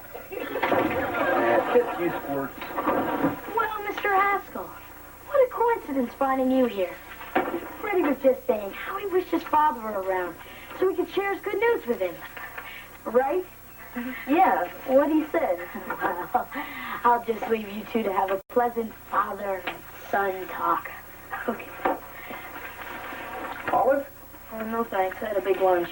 Sir, I thought you'd appreciate my bringing this to your immediate attention. Hey, you got a 92 on the science test. That's out of 100, right? But of course, sir. Yeah, very good. Make a copy of this, mail it to your grandmother. Maybe she'll send you a couple of bucks. What a suggestion, sir. I do hope this stunning academic achievement has inspired you to reconsider my playing in Saturday's game. Play? You're lucky I let you keep your uniform. But, sir, what about my test? What? You want me to name a sandwich after you? Son, I'm doing this for your own good. The real world's a rough place out there. I'm just making sure you're ready to face it. You're too kind, sir. Good afternoon, ladies and gentlemen. Welcome to the Mayfield Youth Baseball League Division A Championship. Today's contest is the undefeated Mayfield Tigers, coached by Eddie Haskell, against the Cubs, coached by Theodore the Beaver Cleaver. Here we are.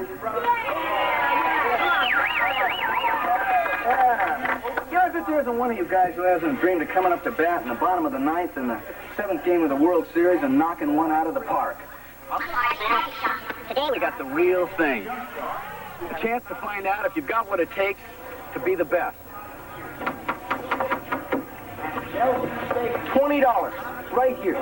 All you got to do to collect it is to keep them from scoring a run.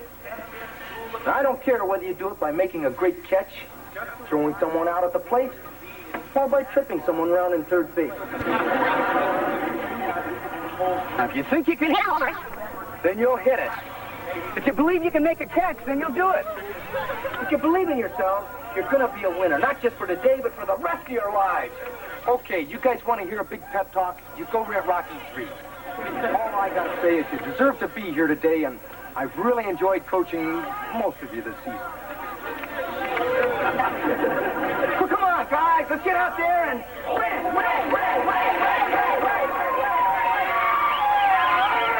Okay, starting lineup. Freddie Ascol. Yes, sir? Go get my chapstick out of the truck. Okay, pitcher, Nelson. First base, Scheinberg. Second,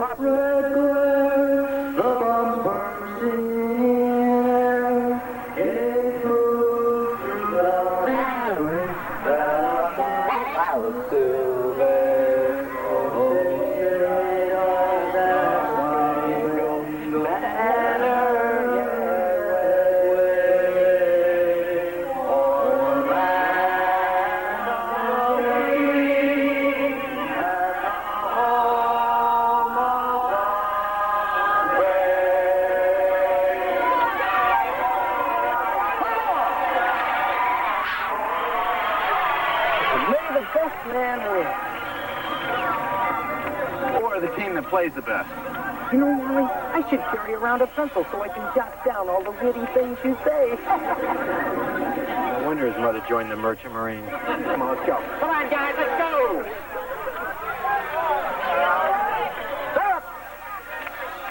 First up for the Cubs, shortstop, Kip Beaver.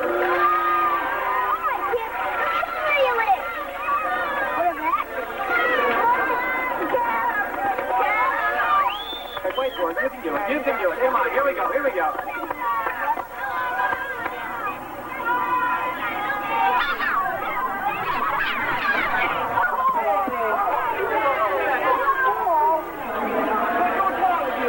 You okay? I'm okay, Dad. Hey, Eddie, that was intentional. Yeah? And so is this. Come on, let's go. Come on, Kip. Let's get it now.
Last chance to overtake the Cubs 1-0 lead. That's the play. Only a 5-1 down.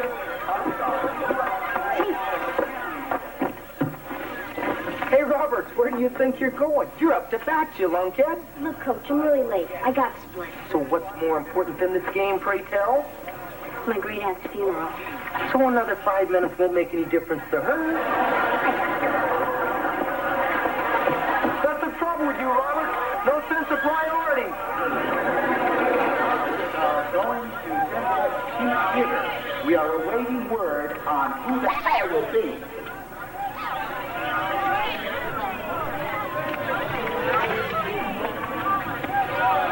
Game Gregor! Yes, Coach? How's the arm? Sir, to what length will you go to prove a point? Why don't you call your brother in military school and find out?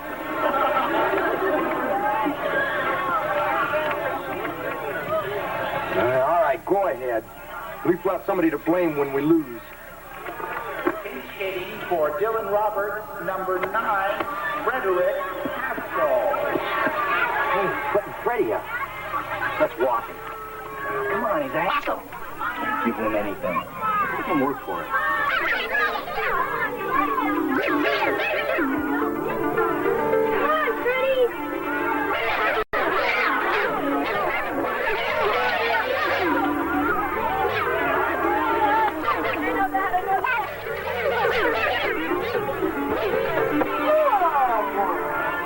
Hit the ball, it's not going to hit your back.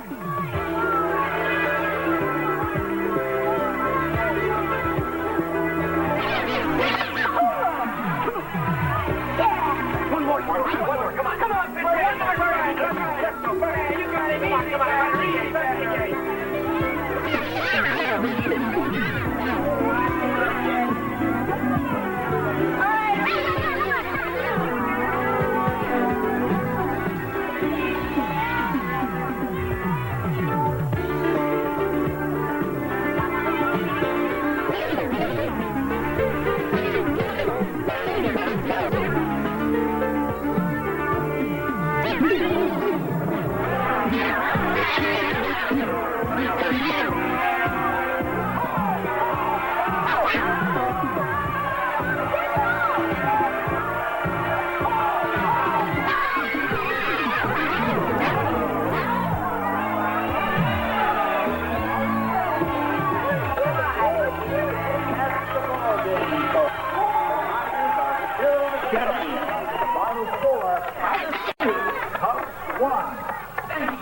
For coming.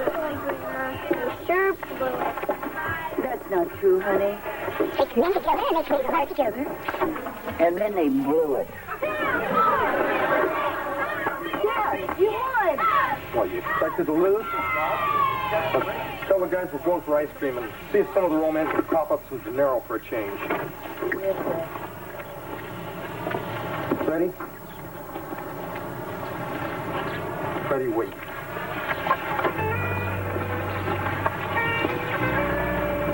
I'm very proud of you, son. You've never said that to me before, sir. Well, there's been a couple of times I've wanted to.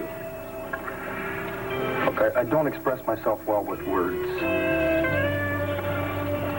Would it make you real uncomfortable if I Hugged me? Or something like that?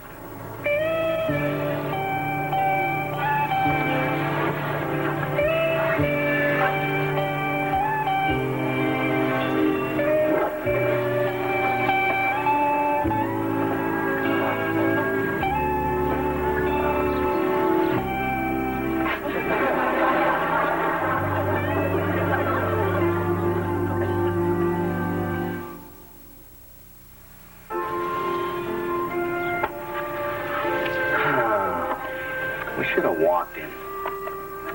Could have had that ball. Just a little better jump. You played a terrific game, kid. You've got nothing to be ashamed of. Dad, nothing to be ashamed of. It's just a polite way of saying you lost. Kip, I know how much this must hurt right now. But every day the hurt's going to be a little less, and pretty soon you're not going to believe you ever could have felt this way. It's really true, Uncle Wally.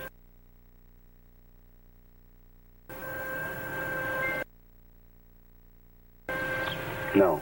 Hey, that was some game, huh, guys? Go ahead, Eddie. Start gloating. I'm ready. Hey, what are you talking about? Your team was in control all the way. And we just got lucky. Sometimes that happens with a better team. Could have gone either way, guys. Yeah, you guys did a great job with that club. You deserve the trophy, not us. No, you guys went fair and square. That was a great hit, Freddie. Not like the ball you put out of the park. Hey, did I see your dad hug you? No, I was just choking on a piece of hot dog. Hey, why don't you guys invite your team to join us for some ice cream? My treat. Well, that's a nice gesture, Eddie, but I insist on picking up the tab. Okay, if you insist, then thanks, Coach. See you there. What a rotten trick. Turn it into a good sport. Now I can't even get the satisfaction of hating him. You just can't win with a guy. Oh, well.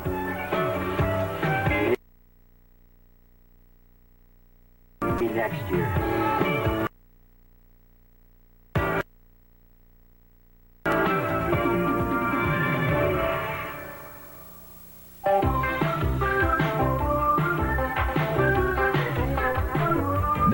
Gather your family for the welcome return of a grand tradition as the Disney Channel proudly presents the award-winning series Wonderful World of Disney.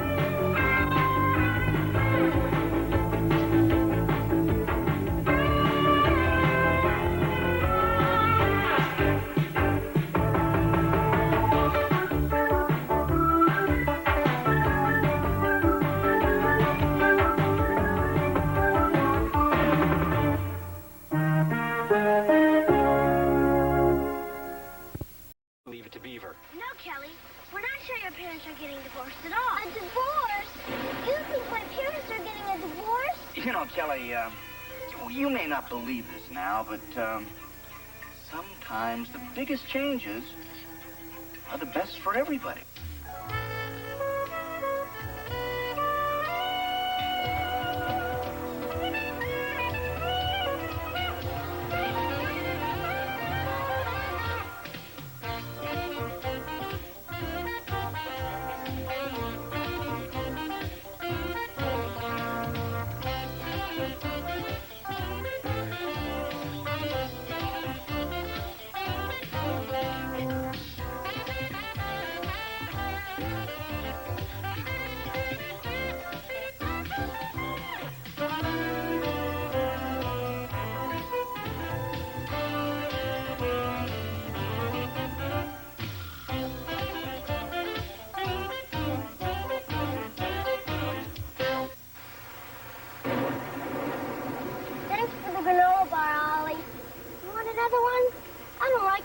Since I found out they're good for you. Look at this ring in my hair. I can't walk into school looking like this. Why don't you put on your poncho and keep it dry? Hey, I'm in the 8th grade now. If I walked in with this thing on, you guys would be giving me the business for months. Have any granola bars left, Ollie? Your mom's still not cooking, huh? No. And I hope she starts again soon. I can't take Dad's little black bacon bits much longer. She sure has been acting strange. Probably the weather. I haven't felt much like cooking either. It's not just cooking. She doesn't eat with us, she goes to bed early, and she's cranky like the mothers on the headache commercials. Your mom goes to bed early, huh? Way before Dad. Before, they used to sit on the couch after dinner, and he'd nibble her ears and play with her toes. But they don't do that gross stuff now. Yeah, our parents used to do that kind of stuff too until what? Did I ever show you my appendix scar? Until what, Oliver? He wants to stay at Daisy. It's just a kid. Yeah, just a dumb kid. Something's going on here. No, nothing. Right, Ollie? Right, Ollie. I mean, kid. I mean, nothing. See how dumb I am. It's wrong, isn't it? We're not sure. Are we, Ollie? No, Kelly. We're not sure your parents are getting divorced at all. Way to go, Ollie. A divorce?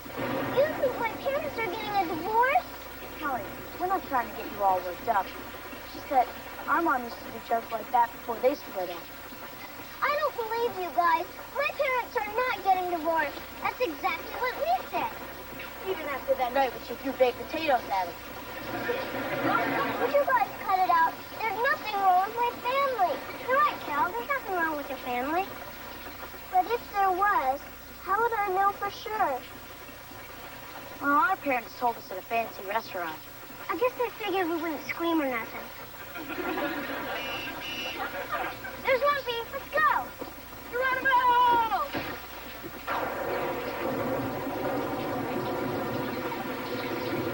Hey, come on, Cal. What's the matter? Mom and Dad said that we were going someplace fancy for dinner tonight.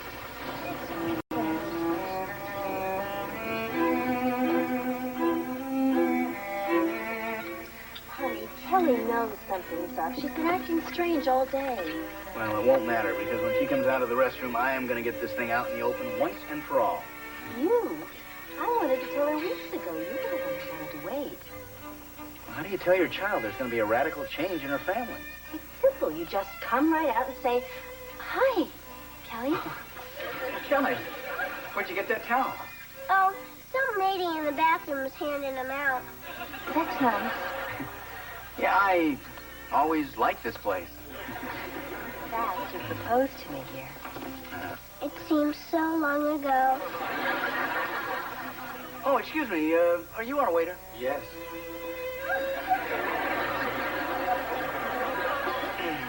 They're very busy here.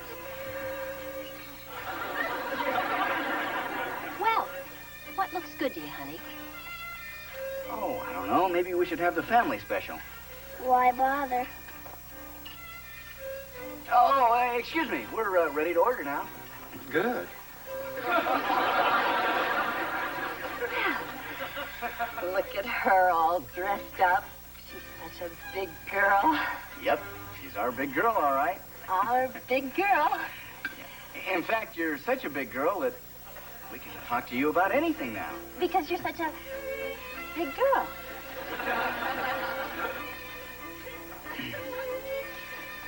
You know, Kelly, the funny thing about life is that you never know what changes are just around the corner.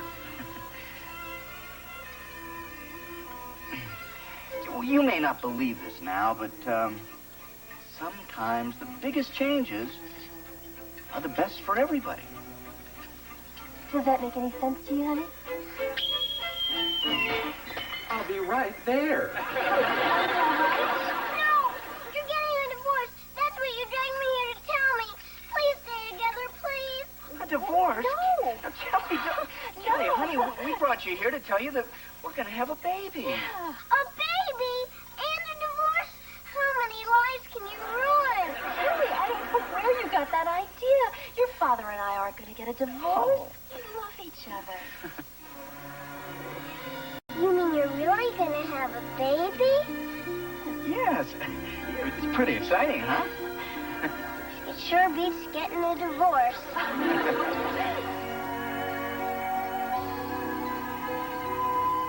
Eddie, doesn't Carol have two beautiful daughters? Thanks, Mrs. Cleaver. Yeah, it's hard to believe I started out so young and innocent. It certainly is, Eddie.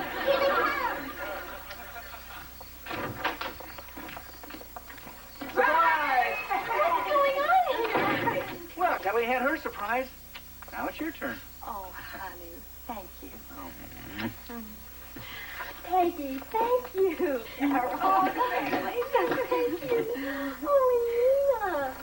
Look at her, she's playing. Well, what's she supposed to do, make coffee? This is from Beaver.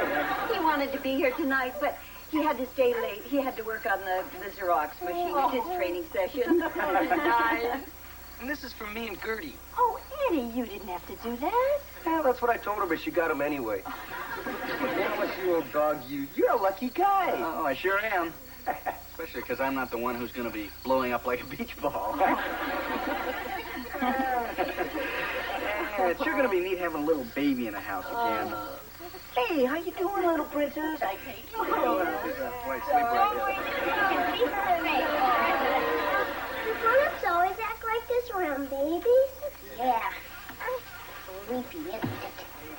You'd think in 6 weeks a kid do more than sleep, cry, and slobber. A baby squirrel would be walking on telephone wires by now. But don't you like having the baby around? I thought I would, but now that she's here, they don't even know I exist. Come on.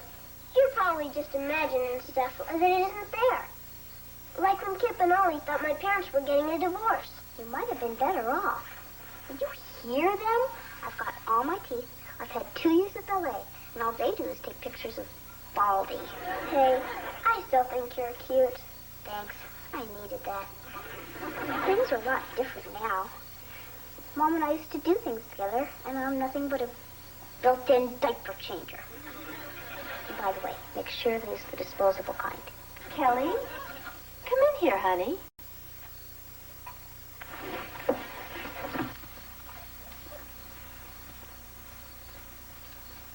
Come on, sweetheart. Sit down here. Here, I want you to see how much fun you're going to have. I'm not sure about this, Dad. Oh, now come on. Don't be nervous. She won't break. Isn't that adorable? She's going to make the most wonderful big sister, our big girl. That's right, kid. When the Cleaver egg hatches, you're going to be punching in full time. They're going to have you changing and feeding and babysitting. Yeah, if you're lucky, they'll give you a few hours off at Christmas. Mrs. Morgan, will you take her, please? Sure, Kelly. Thank you. Kelly, sweetheart, where are you going? I'm a big girl. I can go wherever I want.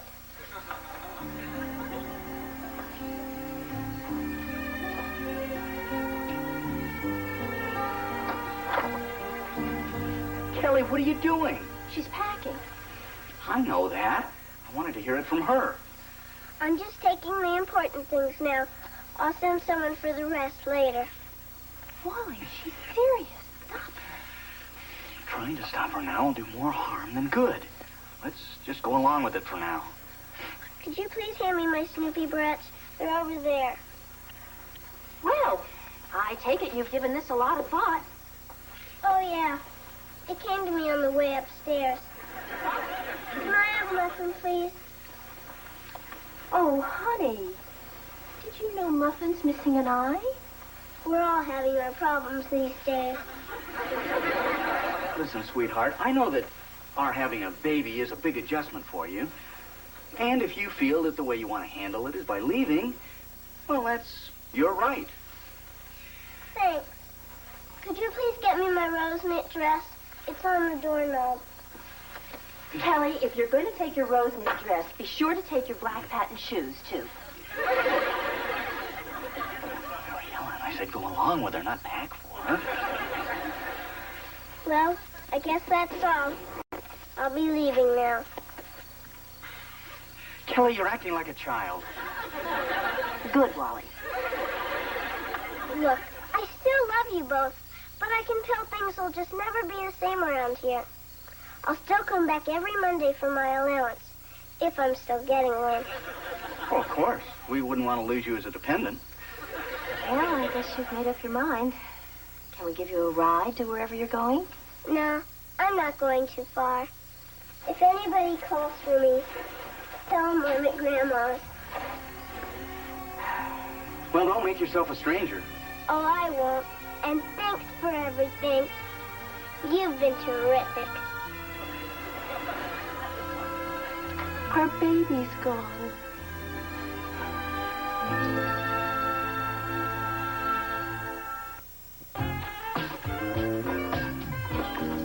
Mom, eggshells have protein, don't they? Yes, dear. But if you want your omelet crunchy, I'd suggest green peppers. You'd think they would have invented something to do this for you. They already have. It's called a mother.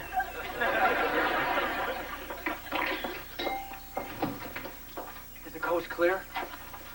Wally, Kelly is confused and alarmed. Pretty depressed, huh?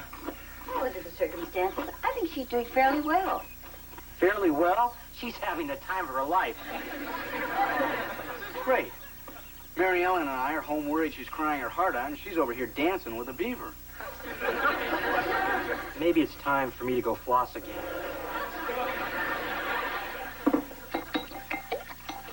All right, that does it. Enough of this liberal 80s parent garbage. Fine. What do you propose to do about it? I'm going to drag her home whether she likes it or not. I guess you've forgotten that 2 days after we brought Beaver home from the hospital, you tried to trade him to the Donaldsons for their cat. I always liked Puff Puff. took you a long time to accept having a younger brother. You can't expect Kelly to adjust to it overnight. Well, I just wish she'd adjust to it at our house. Let her stay here for a while. She'll come home when she's ready. And when she does, make her realize that the baby is a blessing, not an intrusion. Let her help you pick out toys and furniture and even select a name. Thanks, Mom. You know, we should have just let you tell her in the beginning.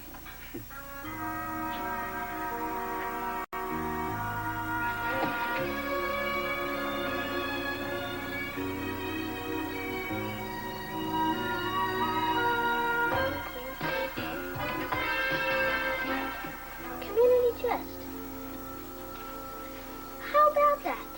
I won second prize in a beauty contest. Ollie, you stop playing and put your stuff away.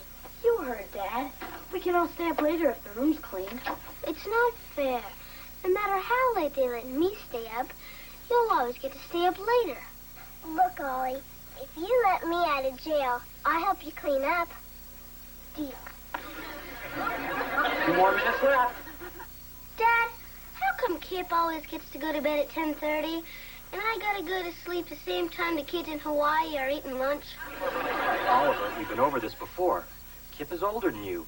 And when you get older, then you can have more privileges. He gets all the privileges. Time's a wasting, guys. If you meet your deadline, then you can each stay up a half hour more than usual. Oh, and may Allah be with you. Hurry, Ollie. Then we can finish our Monopoly game. Yeah, and I could stay up later and watch videos. You don't even listen to the music. You just watch the girls. What a dodo. You're just jealous. Will you move it? Maybe I don't want to. And I'll do it. I want to stay up. Time's up. No extra privileges tonight, guys. Sorry. There. Are you happy now?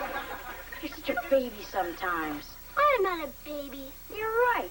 You're a grubby little infant. Yeah? You're a goofy glob of nothing. Baby, baby, baby. Ow! Get on! Uncle Beaver, Chris, they're covering each other. Stop it. All right, guys, come on, right now. Come on, break it up, All right, guys, right now. You started it. I did not. Carrot Top did. All right, guys, now wait a minute. If you can't agree on anything, you can both just spend the entire day tomorrow in the house. But, Dad... No buts. Now, you had your chance. Maybe next time you can take advantage of it. Thanks, Ollie. I've got a big baseball game tomorrow. Now I'll miss it. You better stay away from me for the rest of your life.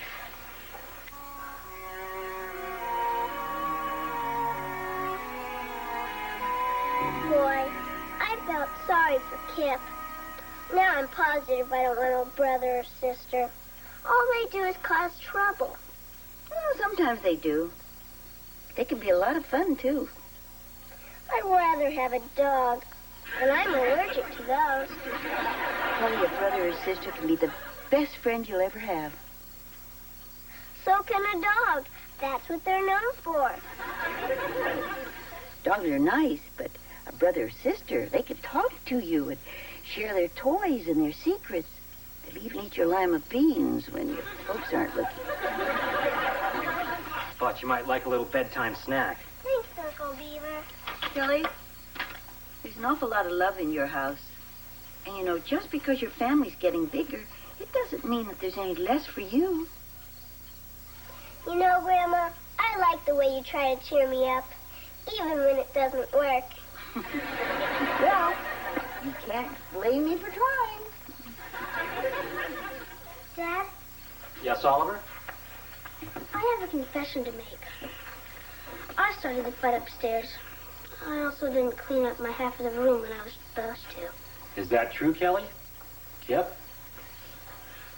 I never meant for you to miss your game. And I just got so mad because I'm not older. And it's not your fault. Well, Kip, I guess you can play in your game tomorrow.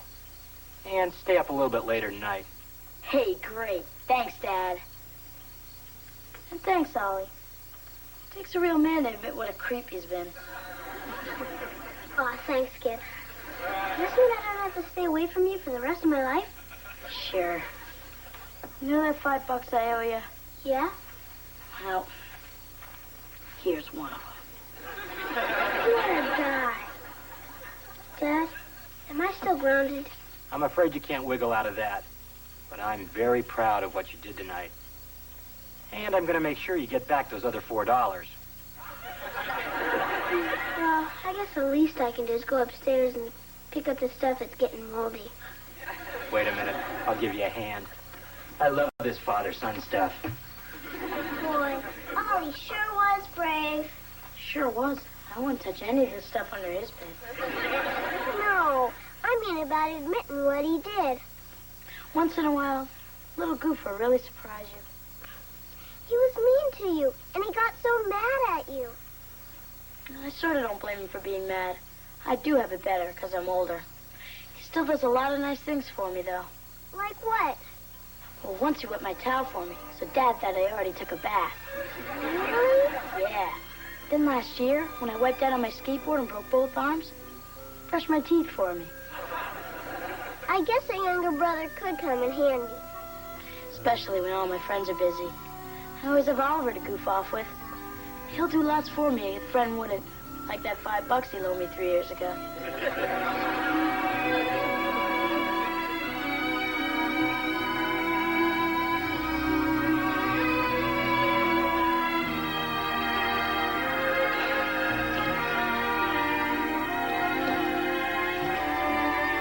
You know, honey, maybe we should let Kelly pick out the baby's name. That'd get her involved. I don't think that's a very good idea. We could wind up living with someone named Kermit or Dad. Kermit Cleaver. It's got a nice ring to it. Honey, I don't think so.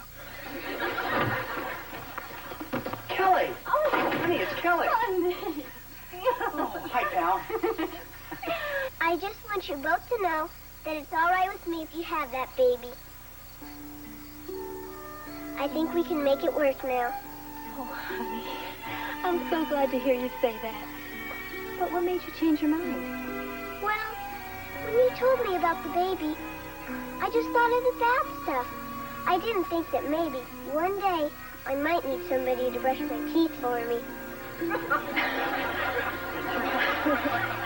Well, it's time for me to go to bed now. Good night, Dad. Good night, honey. I love you both. Good night, baby. I can't wait to meet you.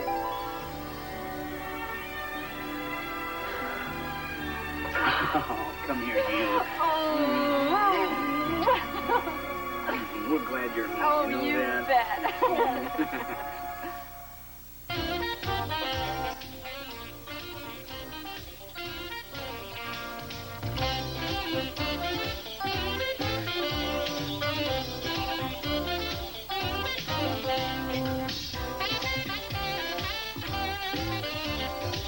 Take care of yourself and your family with a show that puts parenting in perspective.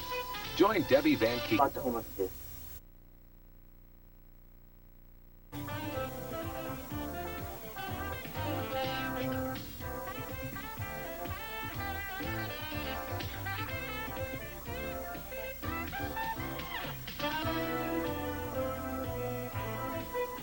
The new Leave It to Beaver.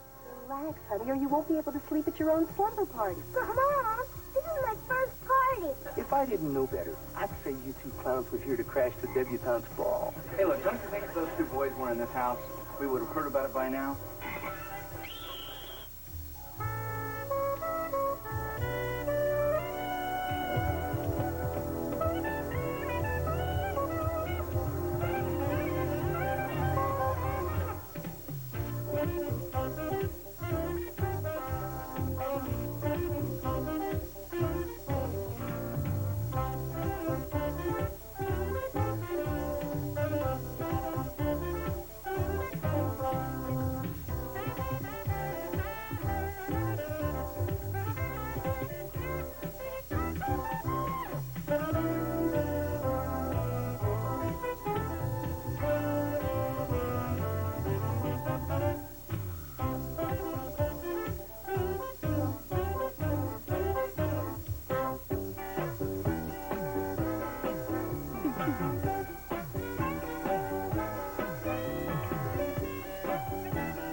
honey. Please, Daddy. It's almost 6 o'clock. My guests are coming. They'll spoil everything. Oh, now, calm down. He just called from the 5 and dime, and they're all out of round balloons, so he's going to try the toy store. Well, we gotta have the round ones. You can't make water balloons with the long ones. They break before you throw them. Not that we're gonna throw them. Relax, honey, or you won't be able to sleep at your own slumber party. But, Mom, this is my first party. And if it bombs, nobody will let me cut in line at lunch or pass me notes during assembly. I'll probably have to pay someone to take me to the prom. Sally, you have absolutely nothing to worry about. This much planning didn't go into my own wedding. Hi, Grandma. This is Duffy. He's a kid. Well, hello, Duffy. Are you new in town? No, I just never liked Oliver much until we had to stay after school together. And now he's all right. Well, that's good to hear. Grandma, can Duffy stay here? Well, maybe I wouldn't mind, but this is kind of short notice. You know, it's Kelly's party and all. But this is an emergency. My mom's cooking a liver tonight. Liver, huh? That is an emergency. All right, Duffy. You call your mother and ask her if you can stay. You already did.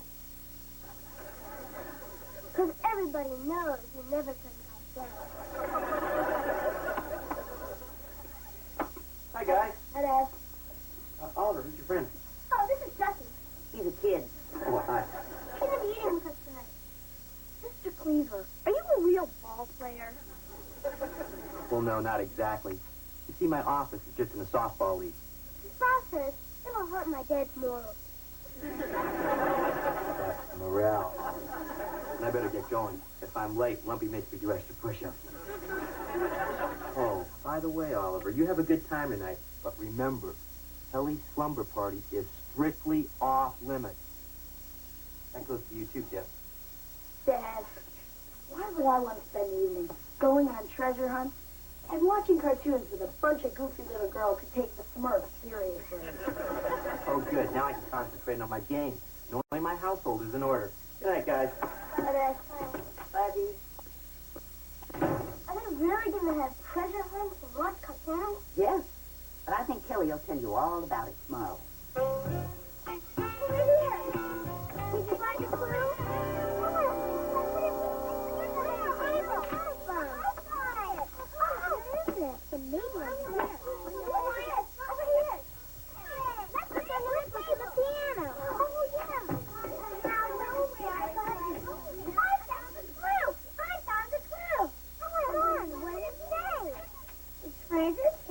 Something that begins with the letter C.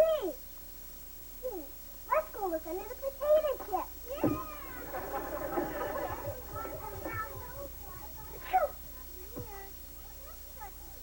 Hi, Heather, how are you?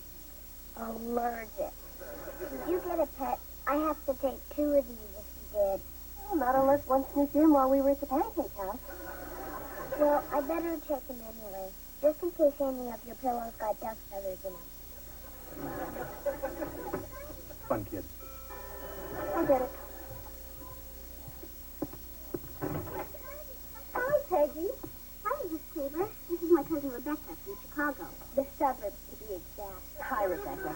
Thanks for walking Peggy over. Can you find your way back? Well, actually, my folks are going out this evening, and I wondered if it would be okay if Rebecca came to the party. Oh, well, gee, Rebecca. I mean, all the other kids are much shorter than you. No sweat, Mrs. Cleaver. Don't worry about me. I love children. Well, come on in.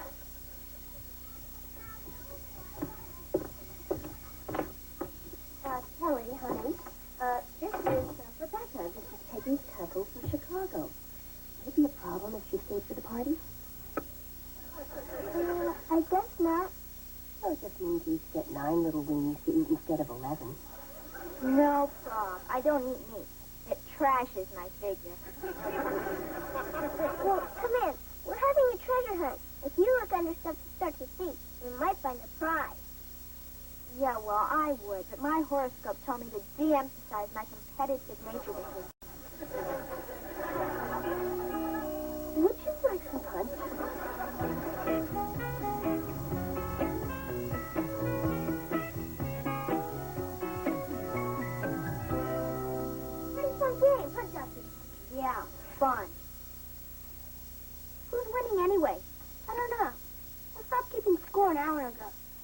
was winning then.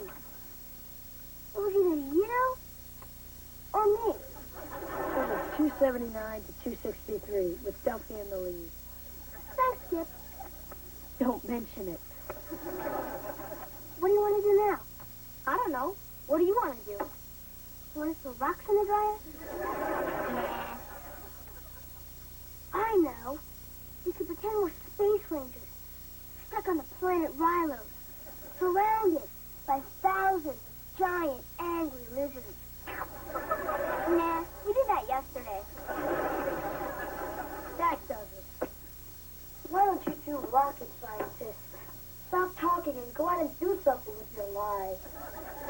You know, Kip's right. So, what do you want to do? Let's go spy your cousin's party. You heard Dad and Grandma. They don't want us really going over there at all. Oliver, you know how it works. They tell you not to do something, just so you want to do it even more. Then you do it, they get to yell at you, and everybody's happy. Yeah.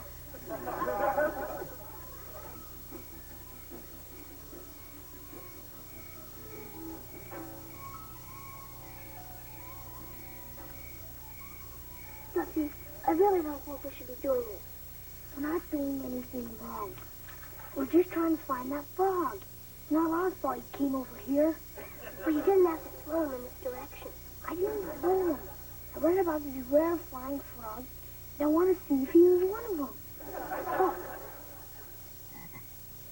There he is. Oh, my, we got him. Yeah. Come on, Oliver. His dad said we couldn't go to the party, but he didn't say we couldn't look at it. I suppose it would be okay. But we better forget about what we saw as soon as we get back. Okay, go take a look. Oh, wow. If it isn't the Junior Neighborhood Watch. Mr. Haskell, what are you doing here? I have a standing invitation to Casa de Keith. And besides, some little tyke lost her retainer down a drain, so they call me. Wally's too cheap to pay a plumber. Now, what's your excuse? Oh, we caught a frog. Isn't he a beauty? And he can almost fly, too. Want to see? Maybe later. If I didn't know better, I'd say you two clowns were here to crash the debutante's ball. No, Mr. Haskell. The frog story we made up is true. And I suppose you're going to tell me you haven't been upstairs to short sheet the bunks yet? No way. What am I talking to here? Two healthy American boys or a couple of meter maids? You're missing out on a chance for some serious fun here. I remember at the 8th grade sleepover, your Uncle Wally and I got Beaver to sneak over to the girls' side and put mayonnaise in the sleeping bags. Gee, really? Dad and Uncle Wally really did that? See, they're still talking about it down at the dry-cleaner. You just got a frog, and you got a bunch of girls. You can't waste a perfect combination like that. It's unnatural.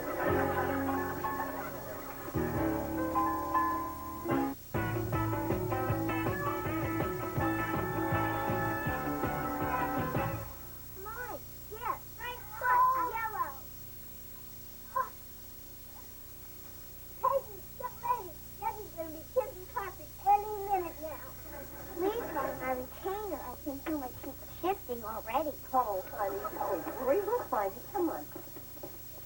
Yeah, I think I can get it, Wally. But I'm worried about the electric wires near the pipe. You're going to have to cut the power. Yeah, okay. Hey, girls. Girls, don't be scared. We're going to turn the lights off for a minute. Breaker box is outside. Mary Ellen, you know what I could use? If you got some...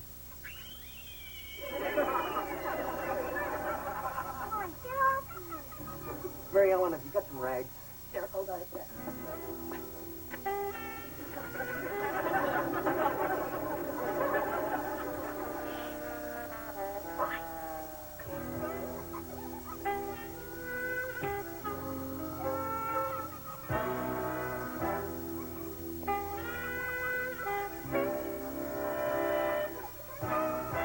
Eddie, will you hurry up?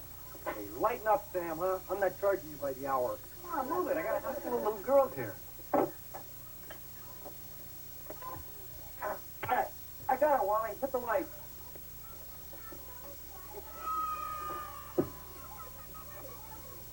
Thanks, mister. My mom said if I lost another one, I'd have to pay for it myself. Well, maybe you'll think about that next time you decide to toss your cookies in the sink.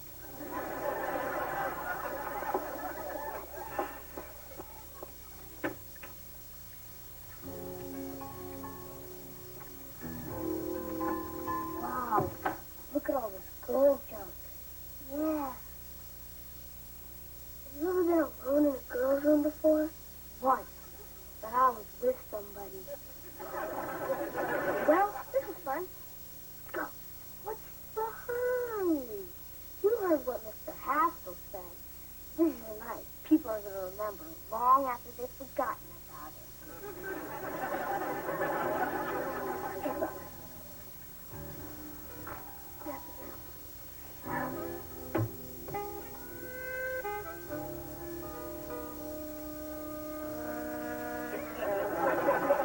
Good luck, Mr. Froggy.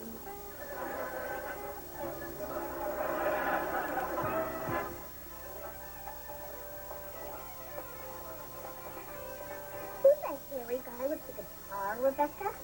That's the drummer. Isn't he a hunk? Yeah, a hunk. What's a hunk?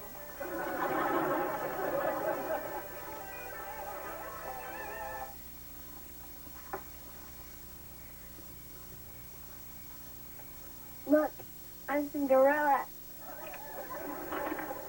And she's Cleaver Flag.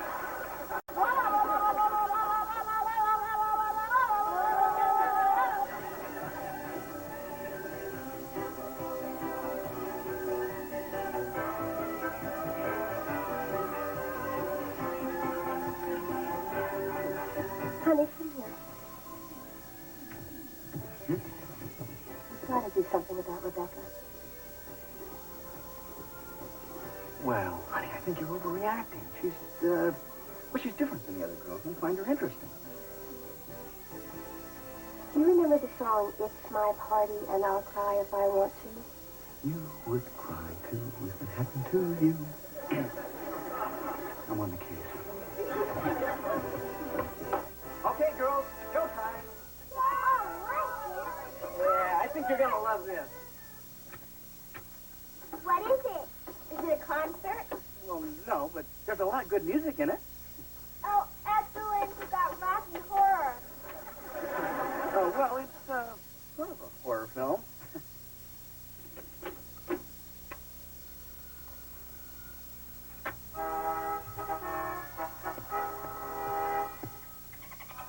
Flicker's Hawaiian Adventure.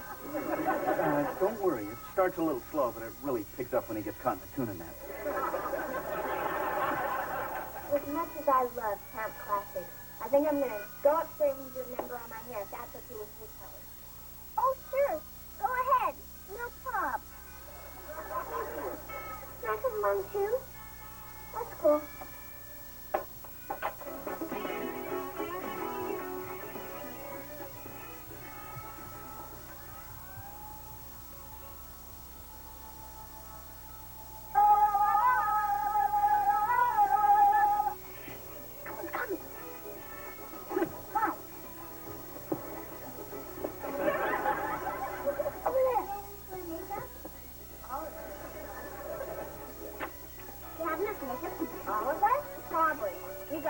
Small faces. You can. Maybe I should do this. The place might load up. Whatever. Did your mom let you wear earrings to school? Of course not. I'll wait till after I leave the house to put them on. Oh. Okay. Who wants orange eyelids? I do. Oh, this is pretty. What are you going to do, Molly? Come here, Molly. Come here. I wonder what they've been doing up there for so long. Probably something absurd, like holding their breath until they faint. We better go up there and take a look. They may be reading a diary. I don't have a diary. Well, we there before they find that out. You say that now. But one day, you wouldn't think of having a party without boys. Now, with my luck, boys will probably make me break out. Does that makeup junk come off easy? Probably not. I've never seen my mom without it. Oh, hi. We thought you guys would be lumbering by now. Rebecca's letting us make up like we're going to a rock concert in Chicago. How are you getting there? We just pretended. We're going back to watch the movie. Come on, Kelly, grow up. Let's go, Maxie. Hey, how did you get that blue color over your eyes? Come here, I'll show you. I've been to Chicago a few times myself.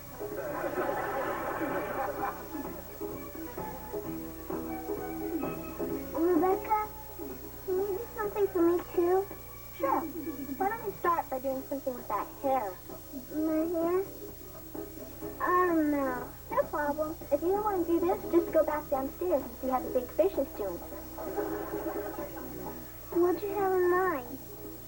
Let's just use our imagination.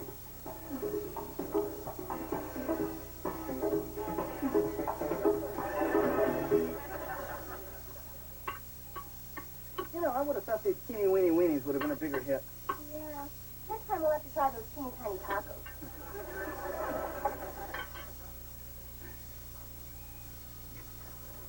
Hey, you're a little cynical now. That's exactly why I'm kissing you in this room. There, I think I got it. Why don't you take it into... I don't mean to interrupt, but are Oliver and his little friend Duffy here? They seem to have disappeared. My dad figured we'd look here first, since this is the last place we're supposed to be. Hey, look, don't you think if those two boys were in this house, we would have heard about it by now? Yeah, everything's been peaceful since we put the movie on. No wonder. There's nobody out there.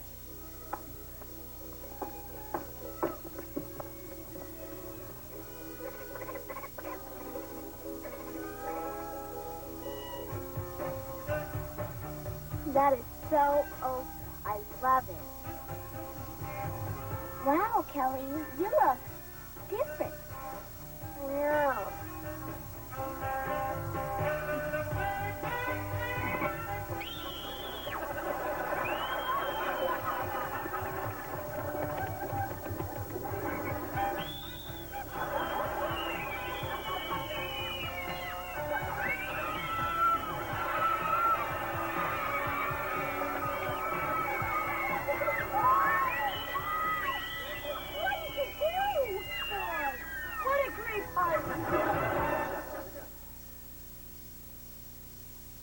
Dad, before we go home, you start hollering at me.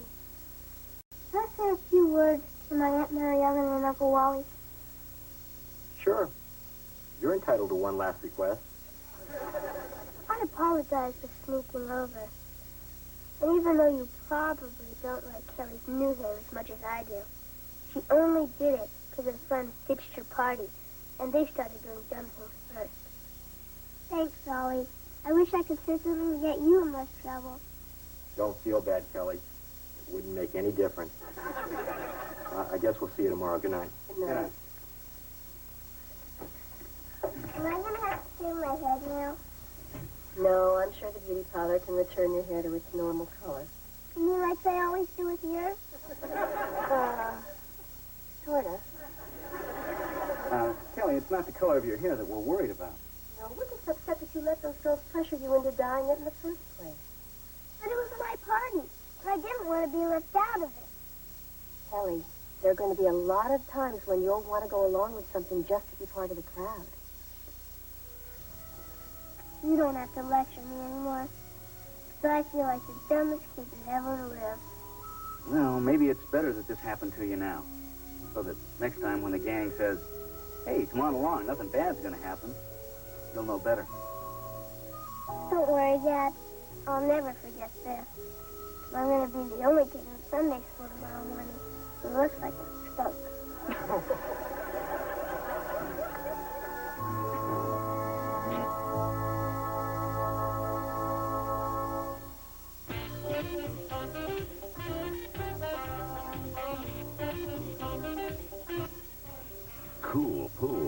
bulletproof. Vanity fast food. Catch the noise on the street tomorrow night at 8. Street Noise, only on YTV.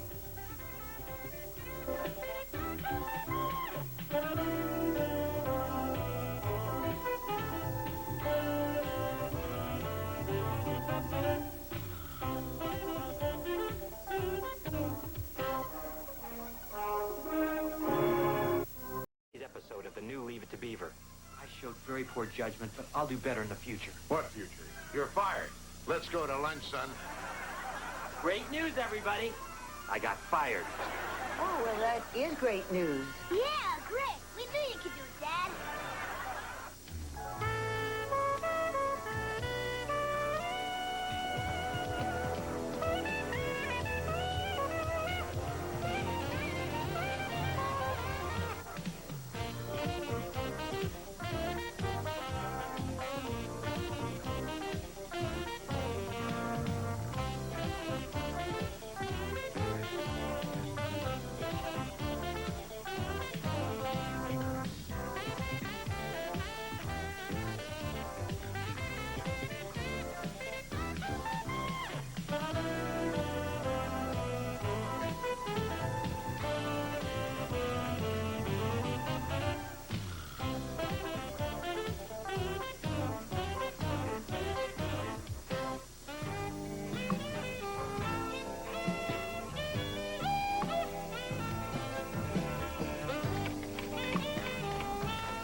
Yeah? Theodore, come in here quick. Oh, I'm sorry. Mr. Cleaver had just left for lunch. Ta-ta!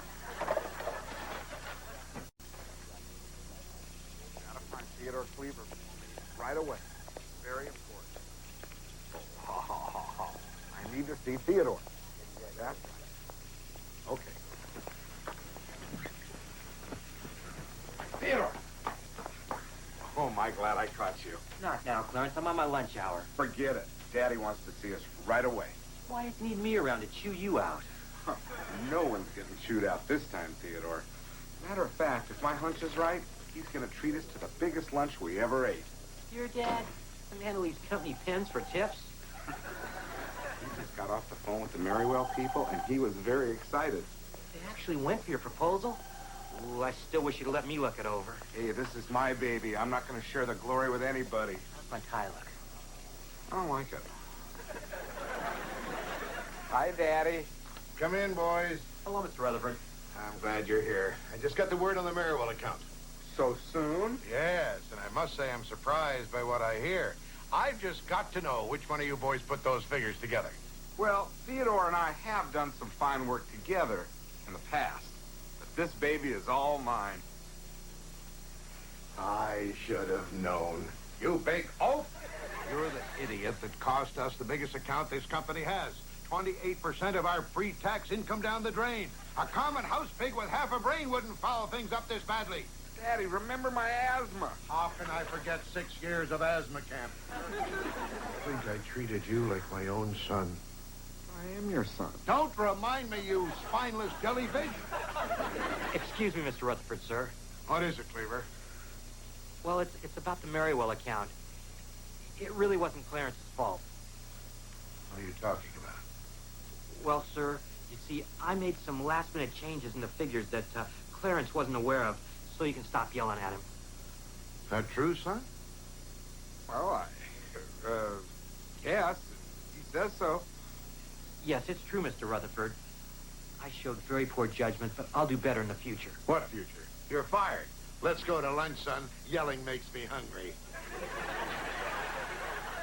Gee, you really didn't have to do that. I never realized what a great friend you really are. Thanks. Thanks? I lose my job covering for you, and all I get is thanks? Hey, don't worry. I'll put in a good word for you when things calm down. Clarence, will you move it? For now, I wouldn't buy anything on time. Coming, Daddy.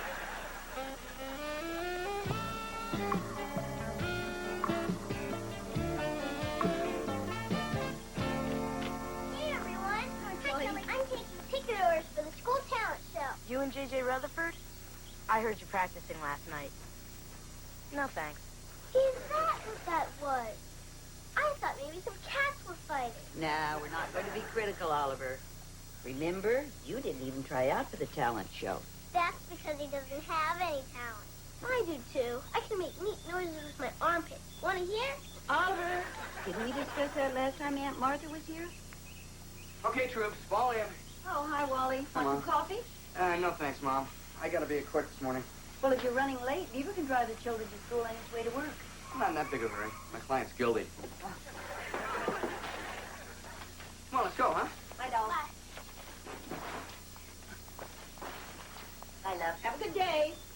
Morning, Counselor. Oh, hi, Eddie. Mr. Haskell, would you like tickets to my school talent show? Only if they're handing out air sickness bags at the door. Ignore him, honey. I do. Bye, Mom. Bye, honey. Good morning, Mrs. Cleaver. Hello, Eddie. And might I say, that's a lovely oven mitt you're wearing. Oh, well, thank you, Eddie. I always like to look my best for you. It does my heart good to see the Cleaver sense of humor unaffected in the midst of young Theodore's latest tragedy. Oh, and I hope these provisions will help see you through the hard times. Eddie, you been eating lunch behind the tar truck again? Oh, please, you don't have to hide your pain from me. We're like family. Eddie, don't say that. What's this all about? Wait, you mean the Beef didn't tell you? Old man Rutherford gave him his walking papers. Beaver's fired? Yeah, I got it straight from the lump. He's history. Out on the street. Adios, muchacho. Kaput. But I'm sure the Beef will bounce right back again. Oh, would you mind signing a receipt for this so I can deduct it as a charitable contribution? Well, now, Eddie, that's a very nice gesture. But we're not scraping the bottom of the barrel just yet. No breakfast for me. I'm off to the office. Oh, hi, Eddie. Oh, and Mom, don't hold dinner for me. I'm going to be working late tonight. You know, this reminds me of an old Alfred Hitchcock show. This guy got fired, but he couldn't tell his family. So every day for 3 years, he pretended to go to the office. One day, something finally snapped, and he went back to see his old boss again. Only this time, he had a bomb in his briefcase.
God?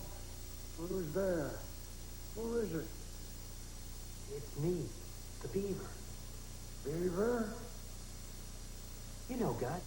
Beaver Cleaver. Oh, Beaver. Haven't seen you around for some time. Yeah, it has been a while. How's school? God, I don't go to school anymore. Don't tell me it's 3 o'clock already. Gus, I graduated. I went to college, and now I have 2 boys of my own. Oh, glad to see you made something of yourself, Beaver. What line of work you in? Well, actually none right now. See, I've got a problem. I lost my job yesterday. Well, whenever you kids have a problem, old Gus has the answer. Come on, let's grab our fishing poles and head for Miller's Pond. Got any worms on you, Beaver? Sorry, Gus. not that simple anymore. I'm out of work because I took the blame for somebody else. Now I can't even face my own family.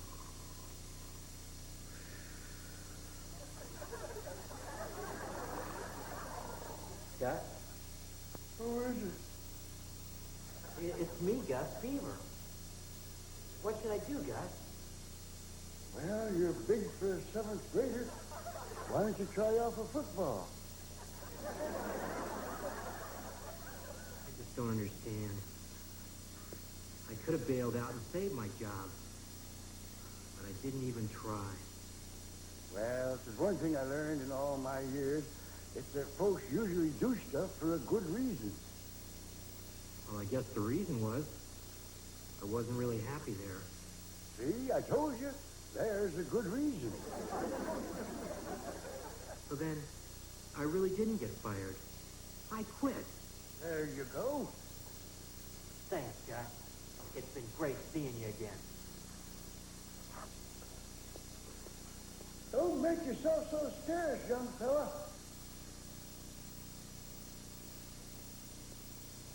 Like one heck of a linebacker.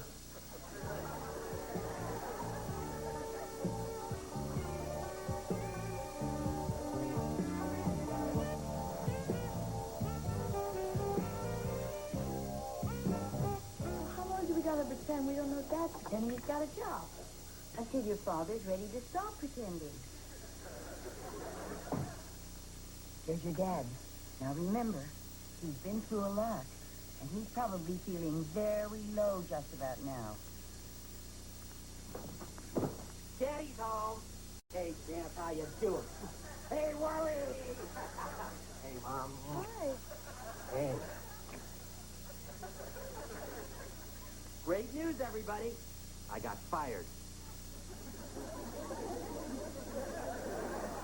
Oh, well, that is great news. Yeah. Oh, yeah, Sounds yeah, good, hey, Dad. that's terrific. Yeah, great. We knew you could do it, Dad. Glad to hear that. You guys don't seem very surprised. Well, actually, Eddie Haskell broke the good news to us this morning. Gee, what in the world happened between you and the Rutherfords? It doesn't matter. I can start fresh. New job, new challenge. The sky's the limit. Hey, Dad, why don't you be our school crossing guard? Mr. Sanders is colorblind, and he gets mixed up every time the light changes. Well, I'll keep it in mind, Ollie. Right now, I think I'm looking for a job that I'm a little more qualified for. Well, I hope you find one soon. I got a paper due next week on what my father did for a living. Oh, you too, do you?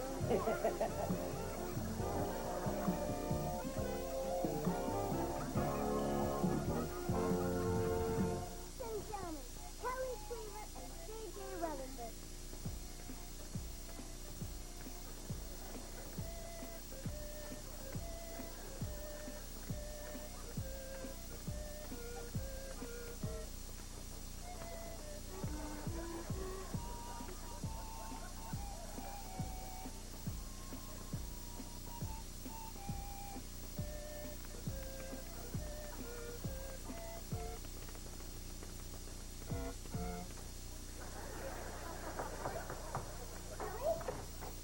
Kelly, look, they printed my Little Metropolis mailbag, and Superman does wear a cape at dinner.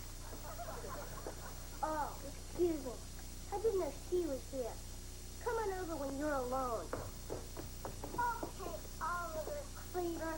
What is this? Why have you been so mean to me lately? Don't pretend like you don't know nothing, JJ. I'm not pretending. I really don't know nothing. Yeah, well, your dad made a real dumb mistake. And my dad just blamed so your dad wouldn't get into trouble. No way. My dad would never do that. Would so?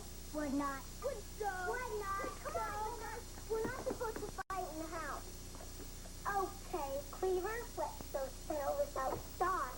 You've got problems. Oh! Hey, what's all the yelling down here? Nothing left to know about, Dad. Mr. Cleaver, Oliver's been making up stories about my dad, and I'm a guest in your house. Tell her, Uncle Wally. Tell her what Dad told you when I wasn't supposed to be listening. I think that... Oh, I think I have to answer the door. Oh, hi, Lon. Hi. Are you ready, honey? We have dinner reservations at 7. Let me just get my book. Did you move yet? No. Why? Because my dad said you wouldn't be able to live with yourself.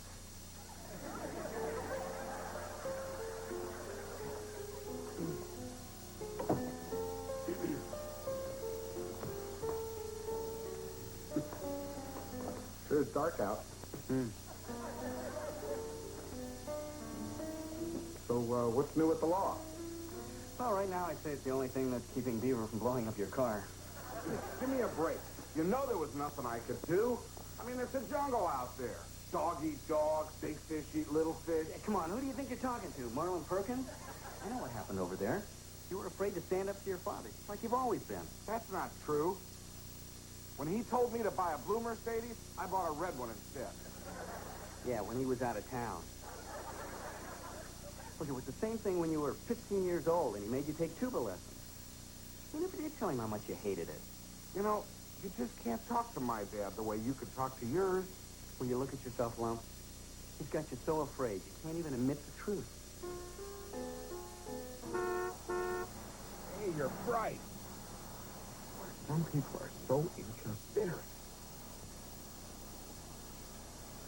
Clara? That's my little mushroom? Oliver says you let Mr. Cleaver get fired because of something you did. I told him my dad wouldn't do anything like that. It's not true, is it? What's Sitcom? About Mr. Cleaver's job. Hey, tasty cone. Why don't we stop and get a triple scoop of sprinkles, just the way you like it? No thanks, Daddy. Let's just go home.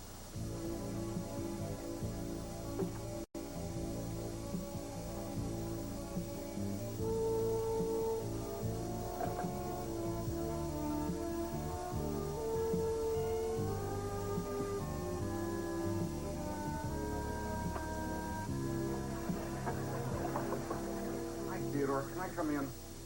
What do you want to do? Make sure I'm not taking any office supplies? Oh, no, I trust you. I just wish there was something that I could do for you. Like maybe a letter of recommendation or a low-interest loan. Anything. Still here, Cleaver? Might as well take your last paycheck. Save me the stamp. Thank you, Mr. Rutherford. Yeah, I'm sorry it had to turn out this way, Theodore, but I want you to understand I don't take this lightly.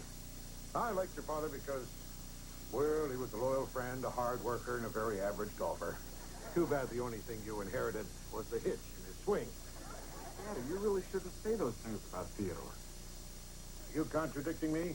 Well, in my opinion, he has a better business sense than most of the people in this company. Well, what do you know about it, you big lummox? If he's so good, how come he loused up the Maryville account? He didn't. I did. I can't lie anymore. I'd like to be able to look my daughter in the eye again. Are you telling me you lost the account, you big oaf? I'm not an oaf. I'm not a lummox. I'm a grown man with a family of my own. We're all human. You shouldn't fault somebody for trying to do the very best he can. And another thing, no more tuba lessons. Well, what can I say except it takes a big man to stand up to his father and a bigger man to admit his mistakes. I'm proud of you, son. Gee, thanks, Dad. You're fired. Fired? Beaver? Welcome back. Teeing off at 3 o'clock. Care to join me? Thanks, Mr. Rutherford, but, no thanks. I really wasn't happy working for you. You're not supposed to be happy. You're supposed to be working. Well, you can call me a dreamer, but I'm going to try and find work where I can do both. Well, Cleaver, I respect your sunny optimism, no matter how boneheaded it is.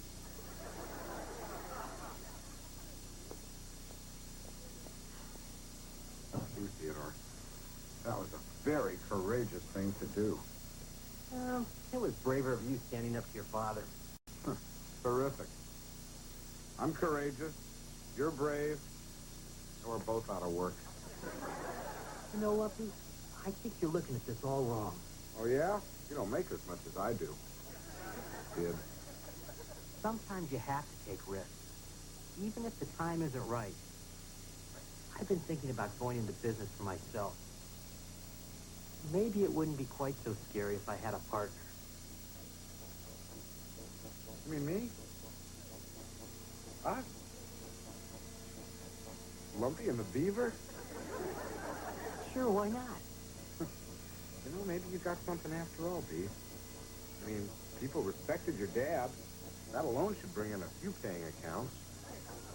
Who knows, we might even land a Merriwell account. You know they're looking for a new firm. Then we're partners?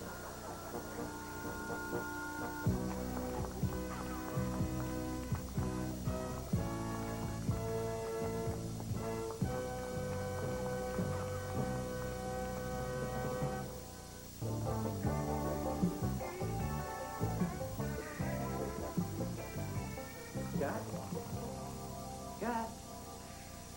How you doing? Well, hello there, Beaver. Find a job? No. As a matter of fact, I started my own business. Smart move. These your partners? No, these are my sons. This is Skip and this is Ollie. How about that? Beaver Cleaver's boy. Live long enough and you get to see everything. Frank, we were wondering if you'd join us down at North Pond for a little fishing. I'd really like that, Chippy, but I'm afraid I made other plans.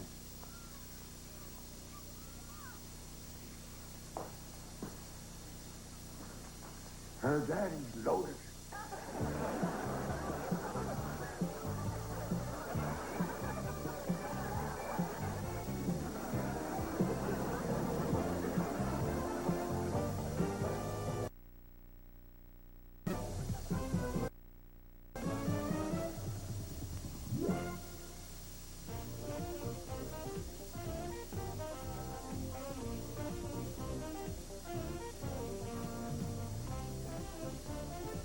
Follow zany exploits with the wily Ron Oliver and Ralph, the happy contest goose. Taking an interview with Colin James, videos from Bon Jovi, Soul to Soul, Paul Hyde, and Jane Child, plus an evangelist turned stock comedian, Sam Kinison, on the ever-cool Ron Oliver Show.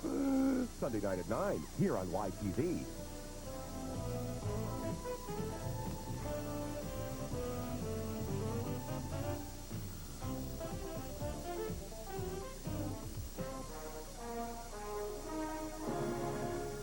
A Quintex production.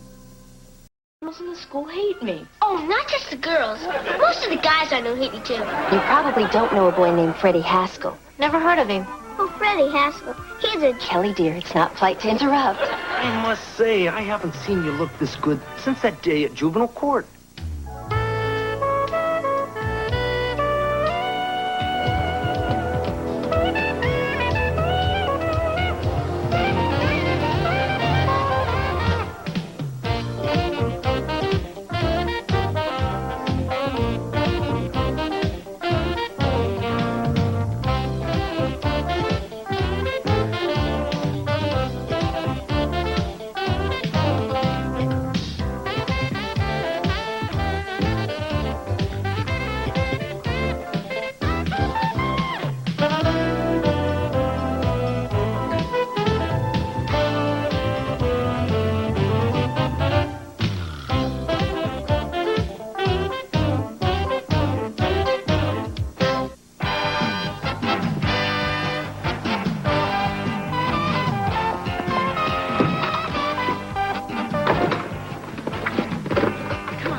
Safety report for class.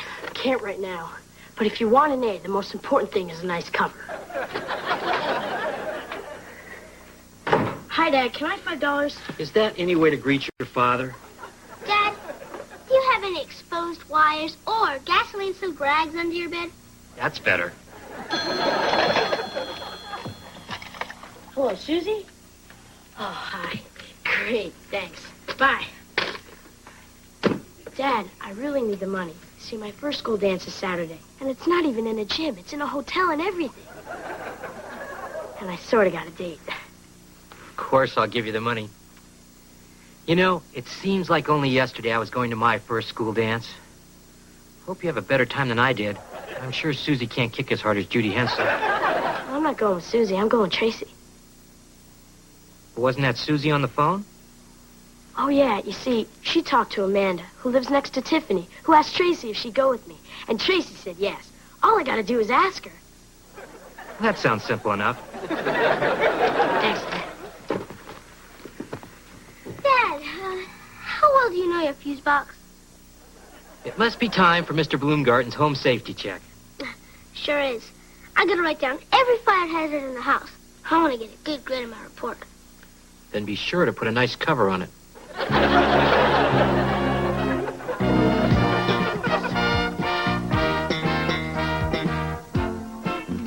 Hey, Marcia. Nice dress. My aunt used to feed the pigs in one just like it.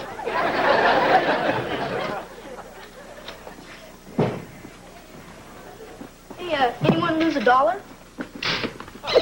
Sucker! Hey, you wanna try it, Kip? I don't have time for that stuff anymore. I gotta go buy tickets for the dance. I'm asking Tracy. Tracy, that beanpole? You gotta be kidding. If you glued a nail to her head, you could pick up trash with her. Knock it off. There she is. Hi. Awesome. I don't see why she bothers with the lock. If she wants a book, all she has to do is slide through the vent. Here's your chance, Lance. Go ask her. There's no hurry. I can ask her later. Attention, everyone! Kip Cleaver is afraid. Okay. I'll ask her. Come on. Hi. Hi. You want to go to the dance? Okay. Bye. Bye. Did it. Can you believe it? I did it. I can hardly wait for the evening news. I don't see you asking anybody. You're not afraid, are you? Au contraire, amigo. I'd be happy to demonstrate my mystical powers over women. But, as you can see, there are none about. I think you're scared. Hey, isn't that Amy from your history class? No, it's her brother Phil. They're identical twins. Hey, don't worry about it. It'll be weeks before the entire school knows you're a coward. Yeah, I'll show you who's a coward.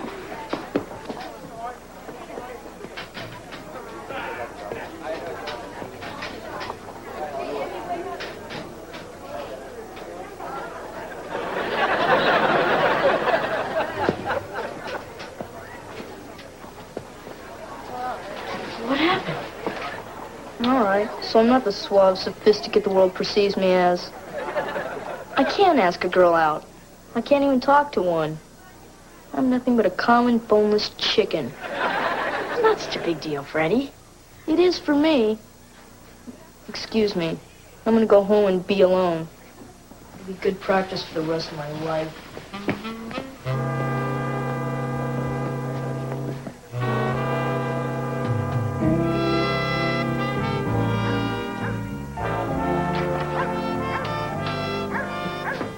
What's the matter, son? You didn't get caught cheating in school, did you? No, sir. Good. I never want to hear you've been caught.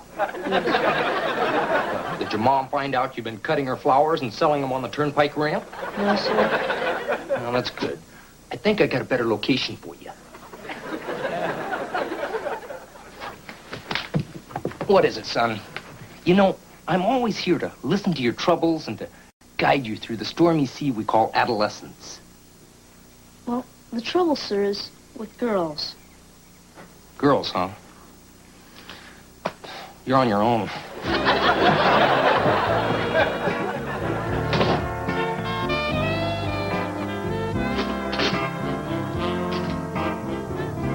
Dad, when are we going to start fixing up these home safety hazards? Well, later, son. Why don't you go work on the cover for that report? Hi. Hi. Hi, Mom. Hi, Kip. Home so soon? Hi, Grandma. Hi, Kip. Hey, Kip. What's the matter with your feet? Nothing. I just got a new pair of shoes for the school dance. And they need a little breaking in. I tried to get him to buy another pair. These are the only ones he wanted. They're cool. They make me look just like that guy in Footloose. Kip, you better give Freddie a call. There must be something wrong with him. He wasn't nearly as phony as he usually is.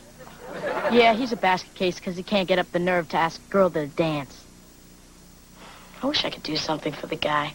Well, why don't you do for Freddie what your Uncle Wally always did for Eddie? Apologize for being friends with him? No. If Freddie's afraid to ask a girl out, why don't you ask someone for him? That's a great idea, Grandma. It's got to be easier than asking one for myself. And if that works, he may even tell you where your gym clothes are buried.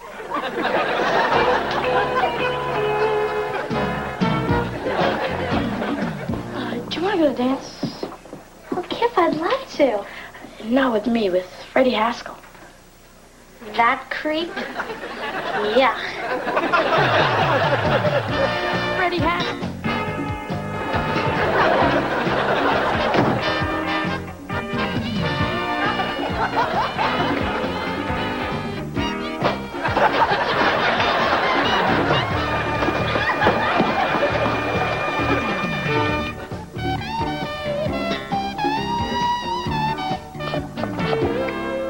Sissy, you know the rules. You're supposed to take a shower before you get in Bambi's hot tub. Mary Ellen, will you hurry up? We're going to miss the beginning of the concert. And where the heck's the babysitter? Don't worry, she'll be here, I promise. We won't miss a single shaboom of the 50s revival. Oh, that must be her. Finally. Darn. I've broken my earring. I'm going to run next door and borrow some crazy glue. Just put a ski mask on and let's go.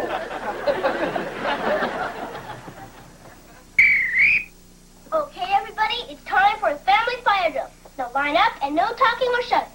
Not now, dear. We're making dinner. Okay, we'll do it after dinner. And we'll take a look at those overloaded sockets. Right, Dad? Sorry, Ollie. After dinner, we're all going to go shopping for a freezer. Really? And what circuit are you going to plug that into? Son, don't lose any sleep over it, huh? I wish he was that conscientious about feeding his goldfish. Hello. Information? Yes. Please give me the number for the fire department. April Fool. Now, Oliver, you know, about those circuits. Now, what problem could a little freezer be, huh? Freddie comes over, tell him I'm sick. Why are you hiding from Freddie? Because I need time to think of a good way to tell him he makes girls sick. Hi, everybody. Can I borrow some crazy glue? I need to fix my earring. I think there's some left. Oliver used most of it on his shoes trying to hang upside down from a board. Hi, Freddie. Hi, Freddie. Sorry to barge in, but I was in the neighborhood collecting for my favorite charity. And I thought I'd get a progress report on Kip's search for my dream date.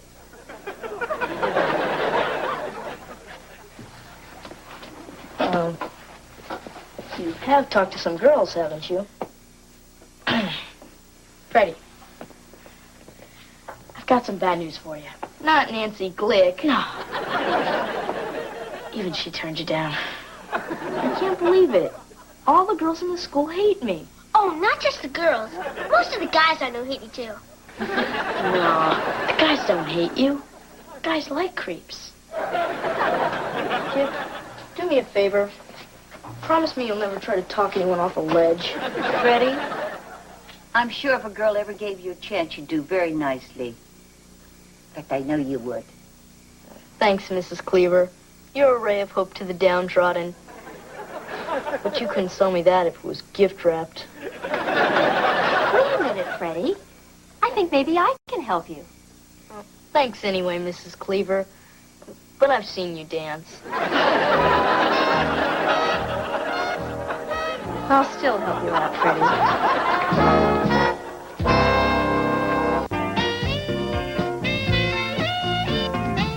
I'm going to play with my new sissy doll. Here, you play with my old one. Oh, finally. Kelly and Laurie are all set. Good night, Kel. Come on, let's go, huh? Shabop, shabop, ding, dang, a ram, bang. Dong, dang, ding, bong, boom, dee, bong, bong, bong. You don't go to the Grand Avenue School, do you? No, Mrs. Cleaver. I go to an all-girls school. Then you probably don't know a boy named Freddie Haskell. No, never heard of him.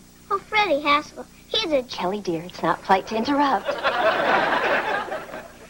Okay, now that I've practiced going out to the car by myself, this time let's try it together. Oh, honey, this will just take 1 second. Lori, there's a dance at Freddie's school, and it turns out he needs a date. It's Polly, because nobody's stupid enough to... It's going to be a real nice dance, and I think you'd have fun with Freddie.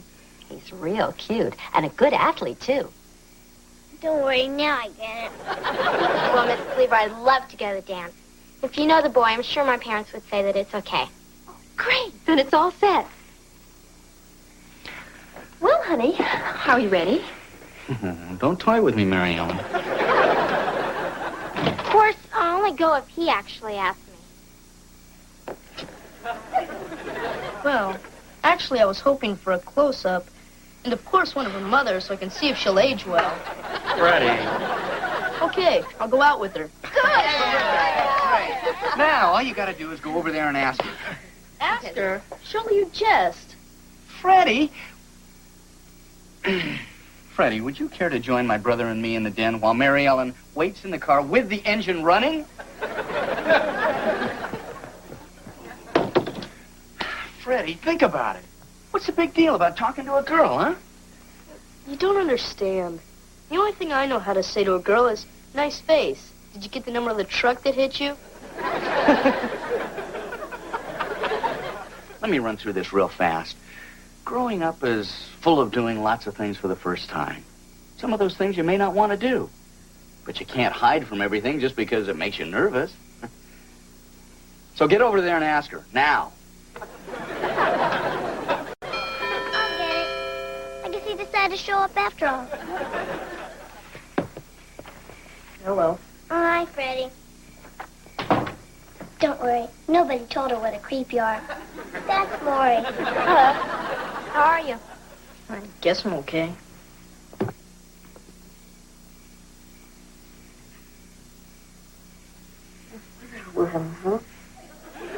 Excuse me? Nice weather we're having, huh? What was that? You wouldn't want to go to the dance with me, would you? Sure. You would? Why, thank you. I look forward to it. And might I add, it's a lovely dress you're wearing.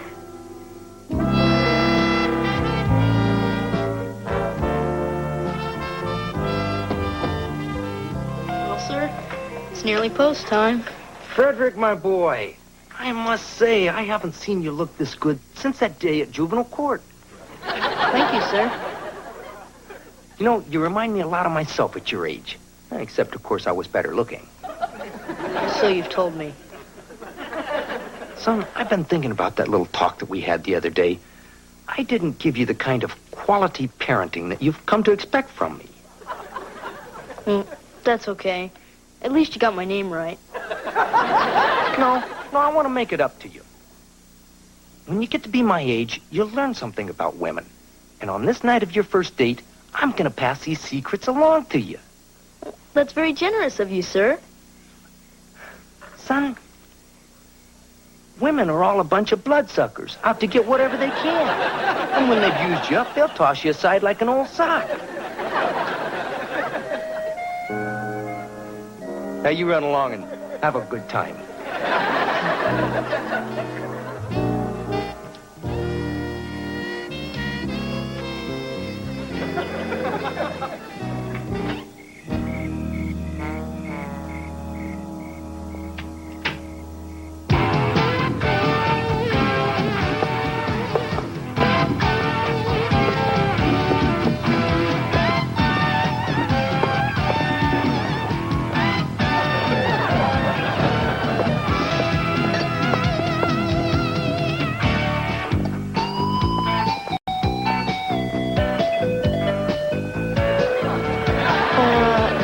Something wrong with your shoes? No, nothing. It's just a new step. Do you know the Sidewinder? No? This is it.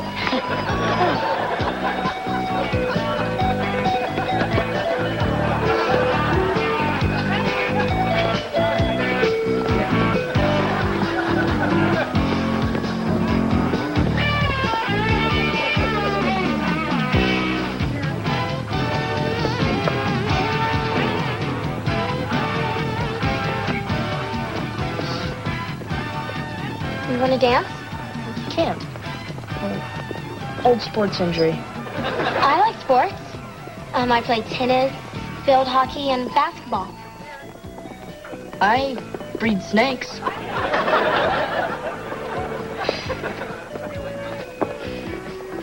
You're the quiet type, aren't you? No.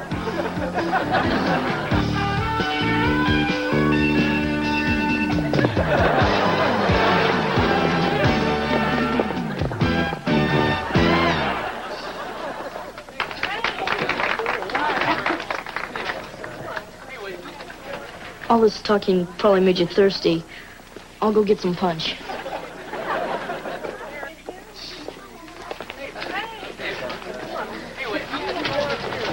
Hi, Kip. Hey, Freddie, how's it going? I haven't seen you out on the dance floor. Lori's a sensitive girl. She prefers to sit and talk. She's probably sitting over there talking to herself right now. Hey, watch this. Hey, Danny, is that your dollar down there? What a doofus. Come on, Kip, they're playing a fast one.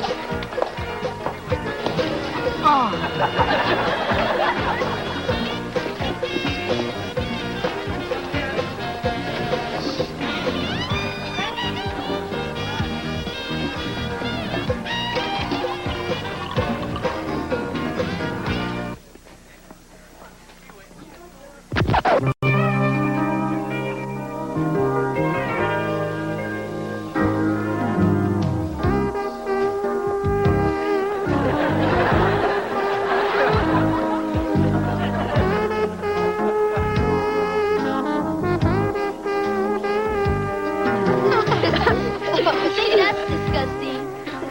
Watch this.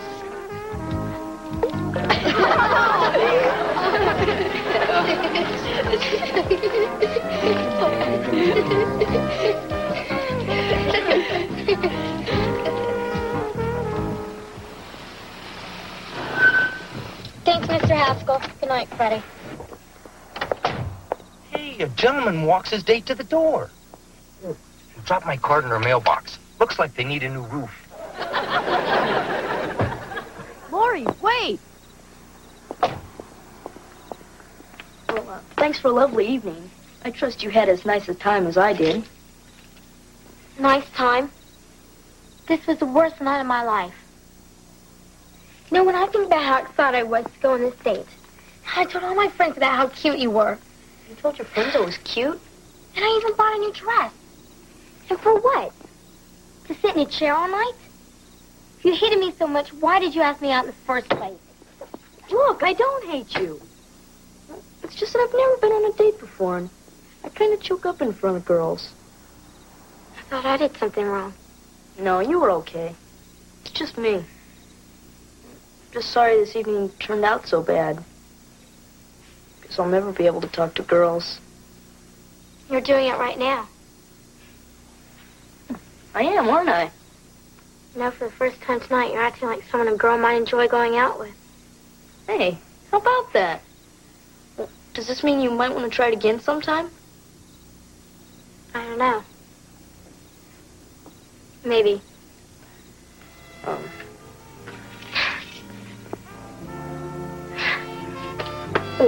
By the way, I'd have someone look at that roof right away.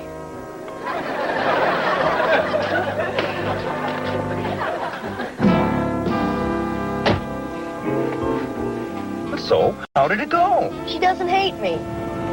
That's my boy.